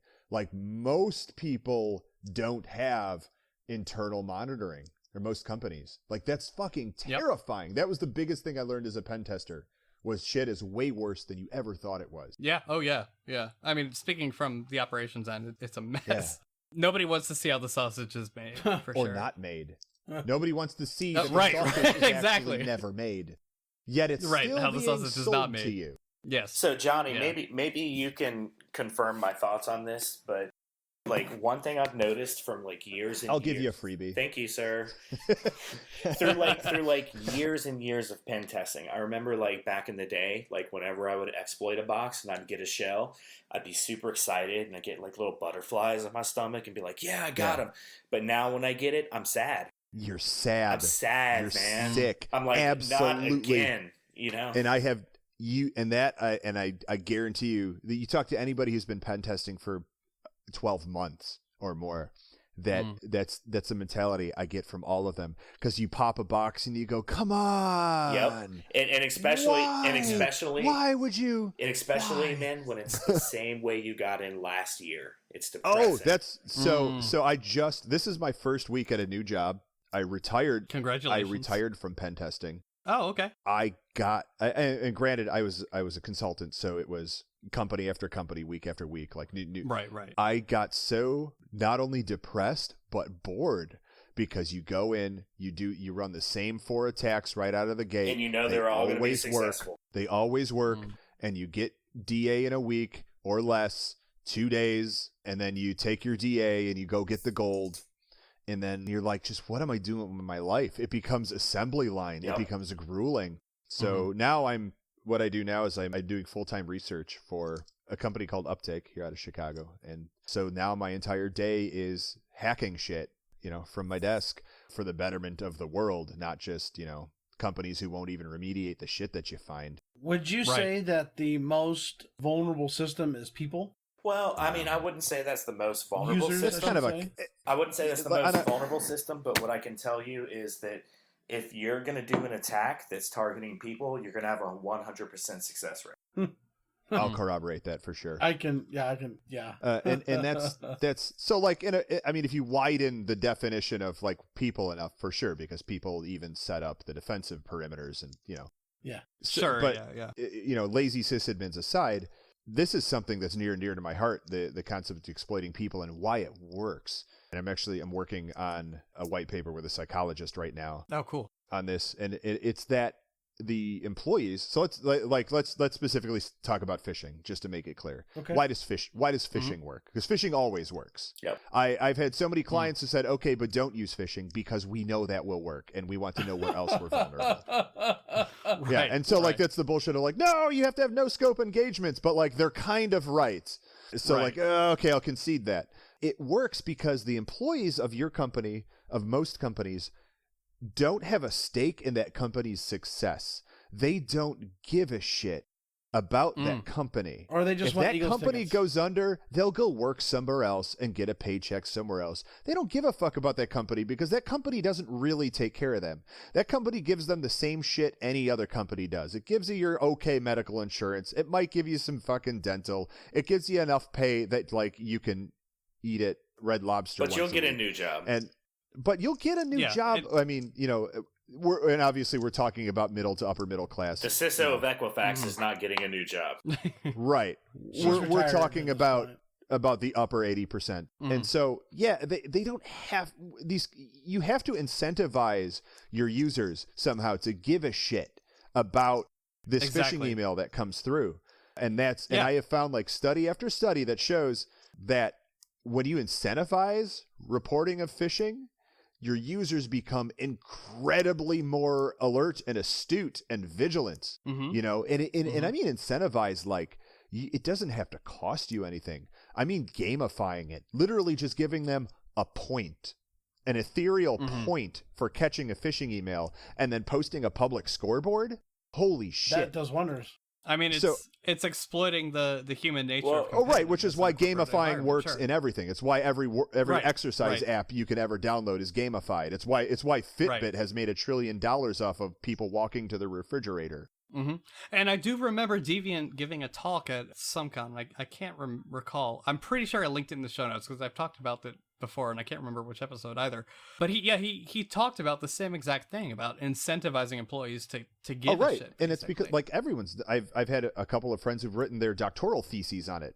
I'm going to call out my friend Ben 10, who I think maybe all of you might know. It doesn't sound familiar, but if you toss me his Twitter handle, I'll throw him in the show notes. He's Ben 0XA, like Ben 10 in Hex. Oh, in Hex, yeah. Oh, great. Just great guy. And I miss him dearly. He used to be part of our Chicago BurbSec team, but he moved to Texas. Okay. He used to be VP over at a healthcare company here, and he created an incentivized phishing reporting plan where if you were the first one, I believe it went, if you were the first one who reported an active phishing attack against the company, you got like a $5 Starbucks gift card. Like super low dollar value. Like $5 is not enough for 70% of the Starbucks menu, you know? And but so, it's still you're recognizing somebody. Right. And it was so effective that he gets paged out. The VP gets paged out at some odd hour of the morning saying that someone had found a box that appeared to be a bug, some sort of listening device placed just outside of his office. And he goes, "Oh shit, that's crazy." Heads down to the office, comes in, checks it out. Said listening box turned out to just be an ant trap.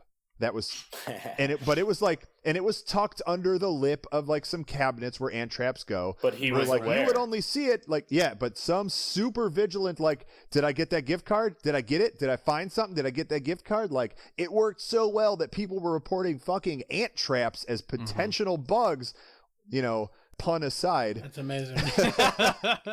And yeah, so speaking as operations, I'd rather be paged for something that turned out to be nothing than not get paged for something that turned out to be Absolutely. Yeah. And how much of your alerts are false positives? A shit ton, sure. So you know, but like, what I I've would seen yeah. So what I've seen too is like organizations where they regularly conduct phishing exercises and they start to make their users a little more paranoid.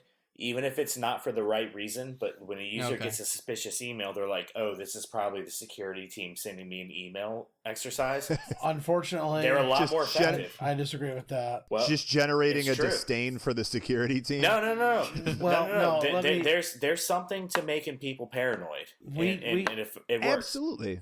Unfortunately, and what I really love about that, what I really love about that is that they take that home at least and apply that to their own email. We do, but yeah, sorry, go on. We do phishing emails at work. We have to. I mean, that's part of our security. We do pen testing at work, and who's chopping carrots over there? I don't know, but we do. Yeah, Daryl, damn it.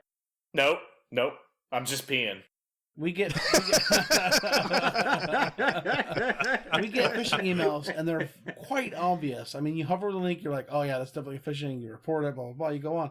This dude he did the training. We have to do the training every year. He did the training, and then he gets a phishing email that literally says, Eagles tickets, and he goes click, click, click, click, click, click, and it's like, wait a minute, what the hell are you doing? You just went through security training, and now you're clicking a phishing email because you want Eagles tickets. What the shit, Right. you know? Well, so I mean, I agree with you in that having a reward is beneficial, but when they're so eat up on wanting to get a prize, well, you know. Well, look, on the flip side, you know, obviously having a reward is good, but having a consequence is also good. Well, he's been shamed publicly. But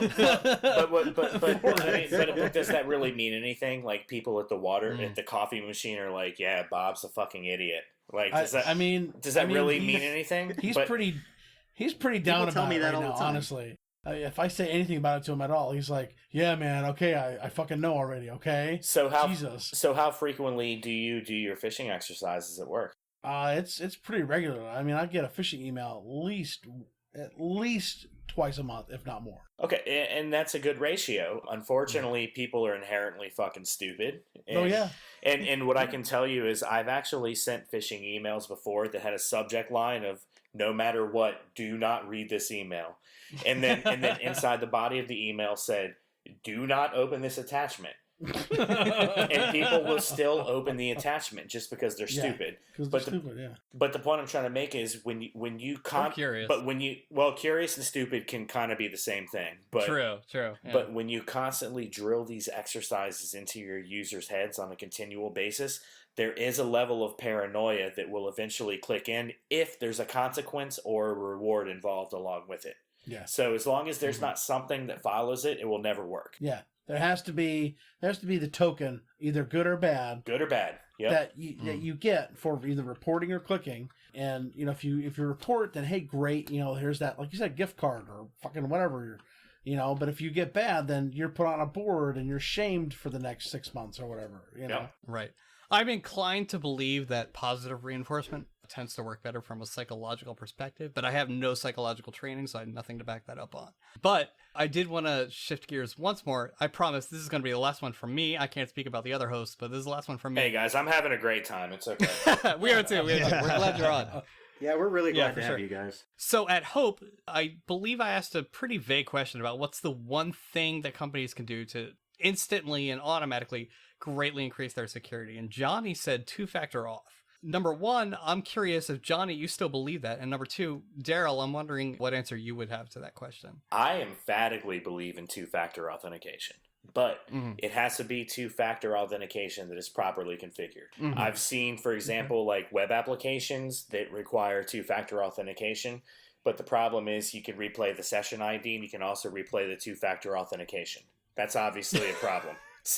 Right. It has to be completely non-identifiable. Yeah, but when you do have two-factor authentication, I think that's kind of a security 101 type of thing.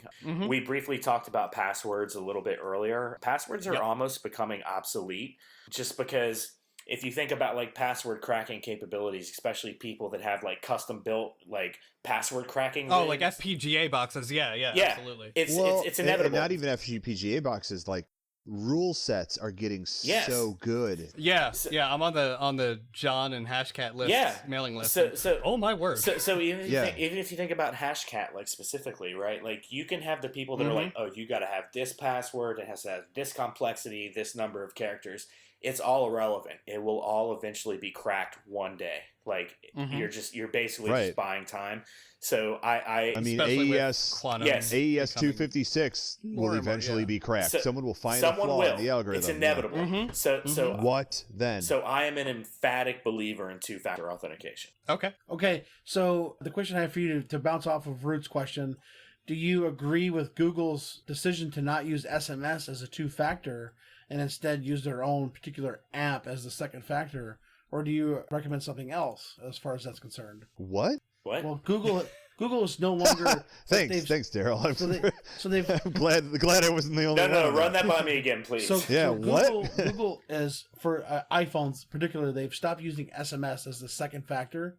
Hold on. You're telling me Google stopped using SMS for iPhones? Stop the train. Yeah, right. You mean the Google Authenticator? Well, no, it's the Google app on your iPhone. You can click a yes or a no. Yeah, it's called Authenticator. No.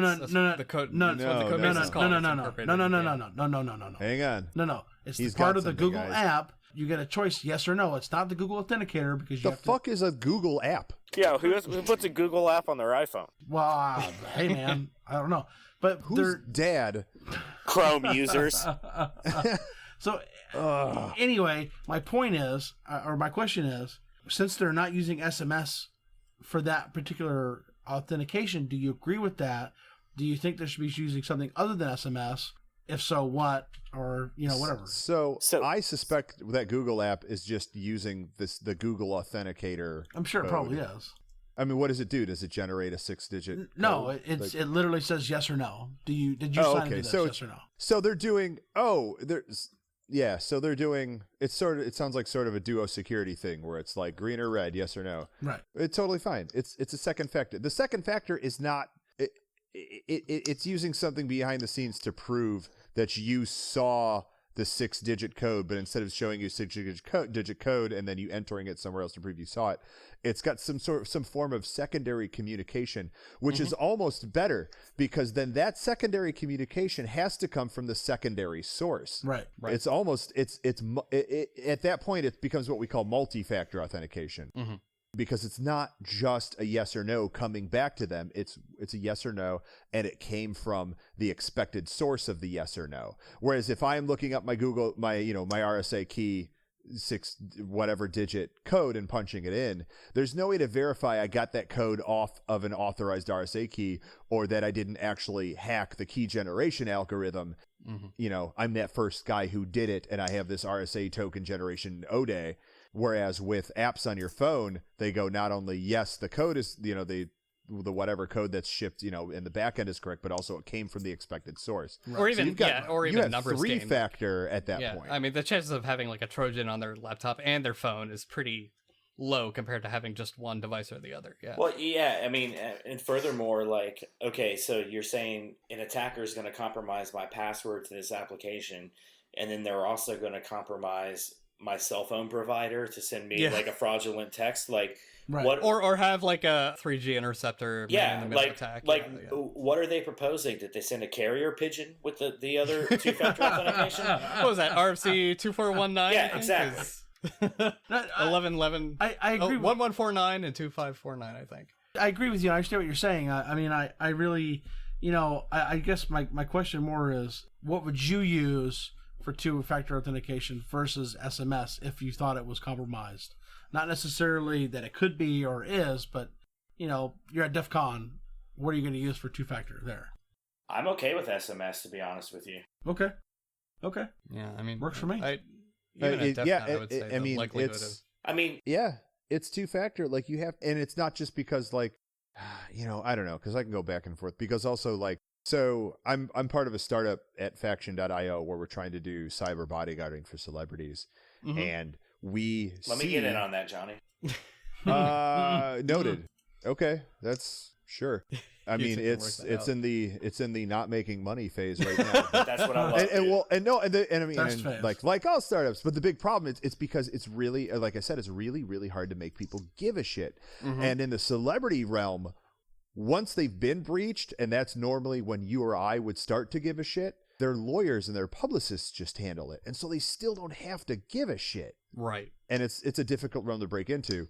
But so like what we're doing now is like we're handling things for free to show them value, saying, oh, let us, you've been breached, let us handle it. And so we've had multiple people who have had their phone numbers transferred against their will, now then that person uses the possession of that phone number to then elicit SMS 2-factor auth and log into all of their other shit and then transfer all of their other shit. So we had a guy who said my bitch of her ex, who coincidentally happened to be Russian and knew some shady people, still like had my number transferred off of my phone, which I still physically have, to some other phone via cell hacks, and then used that to 2-factor through all my social media and steal all that shit too. I have nothing. I have now been made invisible as a human being. Please help. And so, like, I'm against SMS as a two-factor method because of that. However, that is a highly targeted, extremely rare type of attack that is very difficult to pull off. Okay. And so, like, that depends on what level of paranoia you're willing to cope with. And at this point, is it overkill? I have personally seen it and dealt with the after facts and the nightmare of reversing it. I still use it. Cool. All right. I think that is a good place to stop and move into our next segment, our last segment. Jthan. Is it how drunk are you? No. But out of curiosity. Were we by now I am really or is it drunk how too. high are you? So Jthan does this thing called the Baddie. It's basically the Darwin Awards for technology, for the technology field. Jthan, would you like to tell us what this episode's Baddie is? Yeah, and this is great actually because it sort of goes Is it full circle Jthan? to what we were talking about. No, yes. Yes, I am the baddie. Jthan has become the Baddie. They told him he could become anything. If you hire me, you will likely fail. I wouldn't say that. Wow. That's like, maybe give yourself a little bit of credit. Oh. You'll fail epically No, instead come of on. just fail. Oh, there we go. Yeah. No, I'm great at what I do. You should give me a chance. So, this is brought to us by MacKeeper Security Research, but they are reporting on something that was discovered by Cromtech security researchers. So, essentially what was found was another publicly accessible S3 bucket. The unfortunate part is what this S3 bucket contained. So, it happened to have 316,363 PDFs in it of patients' weekly blood test results. So many of them contain multiple reports on individual patients, and it appears that each patient had weekly test results totaling around 20 files each. The estimate right now is about 150,000 people affected by the leak. Okay. It would appear that this database is connected to a company called Patient Home Monitoring. What is So total size of the data... What does patient home monitoring do, Jthan? They monitor patients. I bet I have a guess. You guys are fucking good. You guys are Why so are good. these We don't have college degrees, and we figured that out. Dumb. No, wait. Let's go. Why are these people having blood monitoring done? So it appears that this particular group of people have some kind of blood clotting disorder, such that they have to be closely monitored to make sure that they're not spontaneously going to die. Okay, so where's this going? The whole point is, so Cromtech reached out to this company. It does appear that it was fixed, but the company never responded, and it doesn't appear that any patients were notified to the best of anyone's knowledge. Really, the baddie here is presented because you shouldn't store things in S3 buckets that are or HIPAA. Really? So, so here's, hang on, I have a garbage response. That's weird. Typical. Here. Who gives a shit? I mean, what the fuck am I gonna do with your? What am I gonna do with your grandpa's blood work? Well, I think. Yeah, no. Hey, hang on. I fully acknowledge that's the garbage response. Okay, so let me ask you this, and I'm not saying that this is a practical case or whatever, but suppose it's not my grandpa, it's actually my son. He's 20 years old. He's trying to get a job. You're an employer. You found his blood test, and you know that he's HIV positive. Therefore, a greater insurance risk. Oh. Are there laws against that type of thing? At this point, yes. Laws. But it changes the discussion. Hold on. No, totally true. There you go. Hold on. And so that, go ahead. I'm sorry, Johnny, please. I've been very interruptive like Kanye. I would like to just call attention to the fact that is why I issue garbage responses. That was an excellent counter to that. Yeah, and all right, go on, Daryl. Okay, so I just want to say, might cover what I already have. I just want to say to all of the listeners of this podcast, the cloud is not really a cloud. Oh, we harp on that so much. You are really just putting your information on the internet for a billion, gazillion other people to access with no security controls. Don't fall for that shit. Hey, who the angels are in the clouds, though. Yep. And the angels love us. Angels are good. Nice. The angels. Wait, do either of you know who distributes those? The cloud is just someone else's computer stickers? Satan. Oh, I'd really love to. Satan. Half the internet does. Like, you make your own. Okay. Yeah, Satan. The internet does. So, and that you can actually buy them on Amazon. Like, just today, I'm doing primarily ICS and SCADA research. And so just today I've decided that I'm no longer using the phrase Internet of Things. I'm using I changed all my autocorrect and like text replacement to things on the internet. Booyah. There you go. I had come across this problem where people think like just using the phrase Internet of Things makes you feel like, oh, but it's a different internet. No, it's not.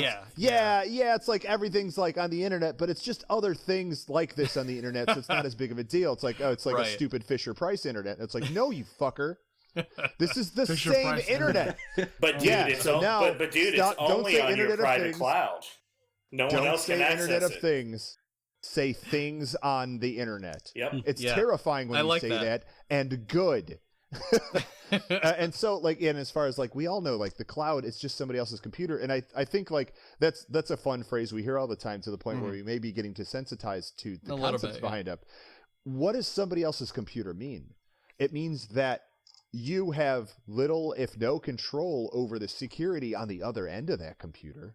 You know, you don't know where the fuck that computer even is. To me, it means they have access to it. Back in the 90s, we'd call that owning the box. Back in the 90s, it was your box and you owned it.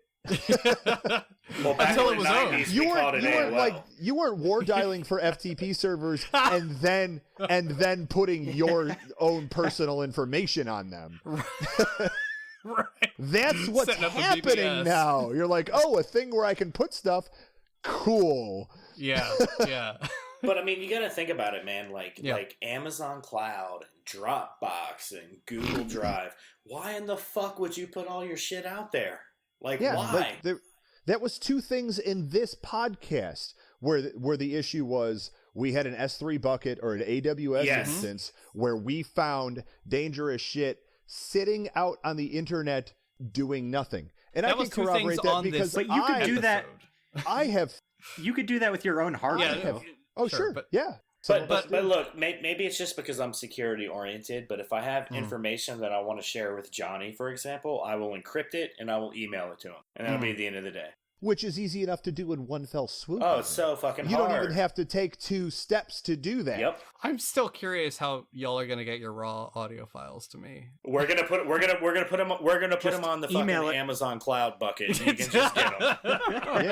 I'm gonna run it through Google Translate into Russian, and then into Chinese, and then back to Russian, and then back to English, and that's how I will obfuscate. Oh my god! And then so fucked up. Actually, what I was planning on doing was using home healthcare blood services Amazon instance to upload it. No, we'll work something out that's secure. It'll be happy. It'll be fun. I will submit it disguised as a blood work PDF. I'll be like, oh, positive motherfuckers. What's this like 200 megabyte positive? PDF? Oh no! Did you guys? That's the garbage New York Post story headline on that issue. I just wrote it. NYP needs to hire me. Oh, positive? Oh, no. Oh, nail my dick to a burning ship. So the, I mean, we'll work something else with that. But, like, did you guys see the POF or GTFO issue where they talked about... POC. GTFO. What did I say? S&OOP. You said POF. Yeah. Sorry, POF. POC or GTFO. You have to sing the alphabet song. Oh gosh, I mean it's the bourbon, man. I don't remember it either. It's near the end of the episode, so it's like, it's POC or GTFO. Oh no, it's the end of the episode when the worst part about that flub is we run a mirror for them. So like, I should know it, but I don't when I'm drunk apparently. So did you see that POC or GTFO issue where they talked about hiding the binary data in PDF files, like zip files, for instance? Oh my god. Oh, it's so cool. It's so cool. The PDF of the issue is an actual zip file. But you can open it in the PDF viewer and everything too. I would recommend doing it in a VM. Hold on. Wait a minute. Yes. Are you telling me that you can hide a binary inside of a PDF? No. I mean, this is common knowledge. This is common knowledge. No. But no, the whole point of POC or GTFO, almost did it again. The whole point of POC or GTFO is that like they provide POCs for it, right? So like they actually walk you through the process. Out in this sentence? No, all right. Technically, that was the same acronym because it was part of the POC or GTFO. Can we explain those for our non-technical listeners? Sure. So where do you want me to start? The POC part? With the I don't know. Ask them, man. I'm not a non-technical listener. Don't ask me. Man, all right. POC is proof All right, of here I concept. am. GTFO is get the fuck out. There, done. Hold on. Those are the Hold two on. acronym Hold on. terms. What is LMAO? All right, now y'all are just fucking those are those around. guys that made that dance. Yeah, so I mean, it's really cool that someone actually took the time to write the article to walk you through it, to actually show how it's done, and then as an extra touch, and I thought this was so cool. I don't know how you feel about Travis and his ilk, but like, Are those the two guys in LMAO? no. Oh gosh, you're giving me such a hard time. I'm trying to put on a quality podcast. Wait, those are the guys in U2. That went right? We need some better guests. Right. But no. I just thought it me. I just thought it was really cool that they explained for like, so I don't do reversals or anything like that, but they explained it in a way to where a technical person, but not a person involved in the field, could understand it. And then the actual issue itself was the POC. That to me was fucking awesome. Yeah, God forbid, right? Yeah. I think Yeah. the acronym Like, for shit. that is GF. Wait. Yeah, right. Yeah. It's Wait, it's I good actually want game. to point It's something out, GG. though. Yeah. Okay, next map. Like that, like God forbid we should get the fucking information to the people who need the information in a format that they can consume. Right. Like, holy shit. Like, if you're not doing Right. that, like as a security researcher or any other security professional, if you're just sitting there and just like yelling patch your shit and then hiding back under your desk, Right. fuck you. That's what the world needs, though. You More are- documentation, more POC. You are useless. Yeah. You are just a waste of company resources. You are not doing your company a service. You're just sucking up money. Mm-hmm. Like you Yeah. need to be able, and that's why communication skills are so huge in the pen testing field. When people go, what do I got to do to be a pen tester? They go fucking learn to write. And it's because of that, because you need to be able to communicate the information in a manner that can be consumed by the target audience so that Right. they can effectively correct the issue. And Well, that is so rare to see. Mm. Well, and that's a very important point that Johnny brought up that a lot of people don't realize. You have to be able to brief if you're going to be an effective pen tester. Like, you can find all the vulnerabilities that exist in the entire world, but if you can't, like, communicate brief those, who? if you can communicate those in a clear and concise manner, you're worthless. To, and not Oh, yeah. not just to the person who has to do the patching or To a C-level executive. Yeah, exactly. And you that's have to be able to pitch it to someone on the business side to convince them Exactly. that there's a reason to expend more business resources to get this problem addressed. Because you can go to IT, and IT is going to go, we don't have the resources to dedicate. That's a 6-month project. We don't have that right now because the business says we don't have the resources for that. So then you have to go tell John Q Business, are you going to like hand him a fucking POC code? and while He's that going to go, may what be is this great, nerd shit? No thanks. Yeah. He's going to go POC, get the GTFO. Yeah, LMAO. Yeah, right. But furthermore, this looks expensive, so no. But furthermore, you have to possess the capability to not only like communicate your findings to, higher level technical people, but also to adversarial people, because a lot of times ops people are very adversarial to what we do. Nobody wants to do work. Yeah. Like nobody, like I understand. And you have to understand that. Yeah. And, no, I mean, I'll personally take ownership of that. Like, as ops, like there's two major issues we have. One is like, you have too much work, right? We have a shit ton You're of work, busy. Yeah. But people don't think we well, do that. if we're doing the our bane job of right, IT. if we're doing our job right, we're invisible. That's part of the problem. Yeah. That's the bane of IT, right? Yeah. So there's that where like sometimes it is laziness, sometimes it is just a sheer amount of scheduling issue, and then the other end is of course getting approval for these changes. The C-level sees like, well, why do we have to update every time I update my Windows laptop? Something breaks. It's like, okay, number one, it doesn't work like that. Number two, like we need to explain that to them, but they don't listen to us because we're the underlings. Well, we're not the ones that. Let me take that a step further, man. A lot of times, ops people also feel that the pen tester or the red team is there to make them look bad. Right. So there's always that that's too. a third issue. Absolutely. Oh, for sure. Yeah. Okay. So for our listeners, let me apologize at least. I don't think I'll retract it because it's an easy shortcut. But let me apologize. Like I use the phrase "lazy sysadmin." We exploit lazy sysadmins. We exploit sysadmins who are not able to more thoroughly do their job for one reason or another. But sometimes it's laziness. Sometimes it is laziness. Yeah. Sometimes it's laziness. Sometimes you are fucking overburdened. And I know you are because I was a sysadmin. Right. And I was fucking overburdened I remember at several companies. Like I get it. Like I know that, and it's not your fault. And so I'm bringing that back around to that's a big part of my communication is not like you can't word your reports that are berating towards the people who caused the problems because it may not be them just fucking up. Like they may have been rushed through the configuration of XYZ by their management, by the business. And now they get to go back and go, see what happens when you rushed this project? Yeah. This happened. Exactly. And so like you can't just go throwing the blame or it really, I mean, it's like anything. Don't make people feel bad and they're going to be on your side. If you need someone to be on your side, don't make them feel bad. That's How to Win Friends and Influence People. That was written in like 1936. You know, that's funny because that's one of the original questions that was posed when we had the synopsis for what this podcast would be, which is not clearly what it is, but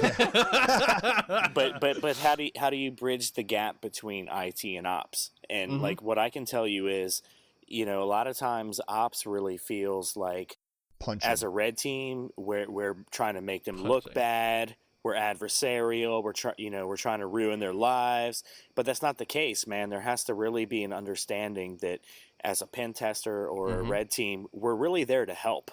And although we take adversarial based tactics when we do our job, we're not adversaries.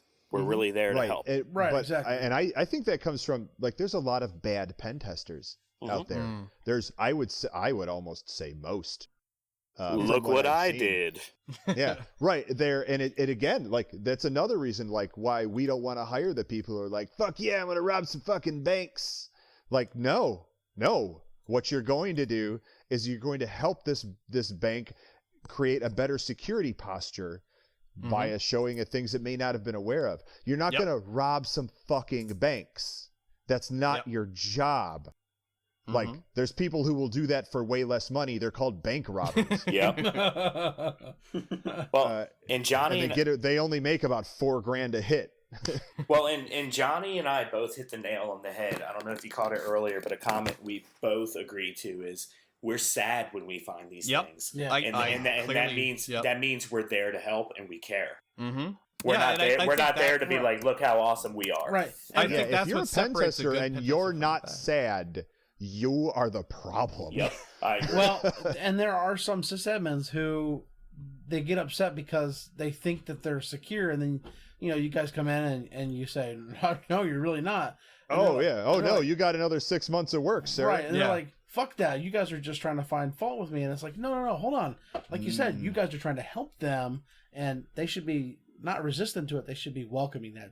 Sure, it is a two-way street. We on our end have to be as magnanimous as possible towards you, and you have to accept that you have never and will never do a perfect job. Absolutely. Right. And that's part of the gig. Right. Yeah. Because, and you can blame the computers. You can go, computers are complicated and fucked up. Yeah. No one will argue that computers are not complicated and not fucked up. Like, that's correct. So, like, you can be like, dude, there's so much to do and so little time. No one will argue with you on that. Right. I don't know a sysadmin who is not overburdened. It's part of the gig. Well, and you know what I explain to people. Why we drink. What I explain to people at my job all the time is I don't know a sysadmin who's not drunk. Yeah. But like I tell people at my job all the time, like my performance review is not based on how many machines I exploit. Like I don't have a goal in there. I have to exploit 10 machines.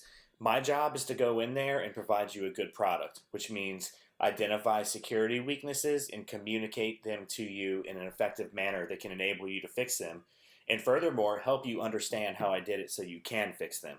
So it's the exact opposite of what ops inherently thinks we're trying to do. Like, we really are there to help. Yeah, and on the show, we've even encouraged companies, like, if you have any position at all in your company to bring in a pen tester or whatever, like, have it done. Like, definitely. Like, we're very strong proponents on this podcast of pen testing. And Johnny was 100% right. There are pen testers out there. They're going to be like, look at how badass I am. I exploited 20 and 30 machines. You don't want them in your organization. No, you don't. Fuck those guys. Fuck them. No, they're useless. Fuck they're not helpful. Right. They're the bank robber who robbed your bank, gave you the double deuce, and ran out the front door. Yep. Like, what did you learn from that? Nothing. Great. Thanks a lot, asshole. You just Yeah, you got a little donkey in there. Yeah. All right. Well, on that note, I think it's about time we wrap up.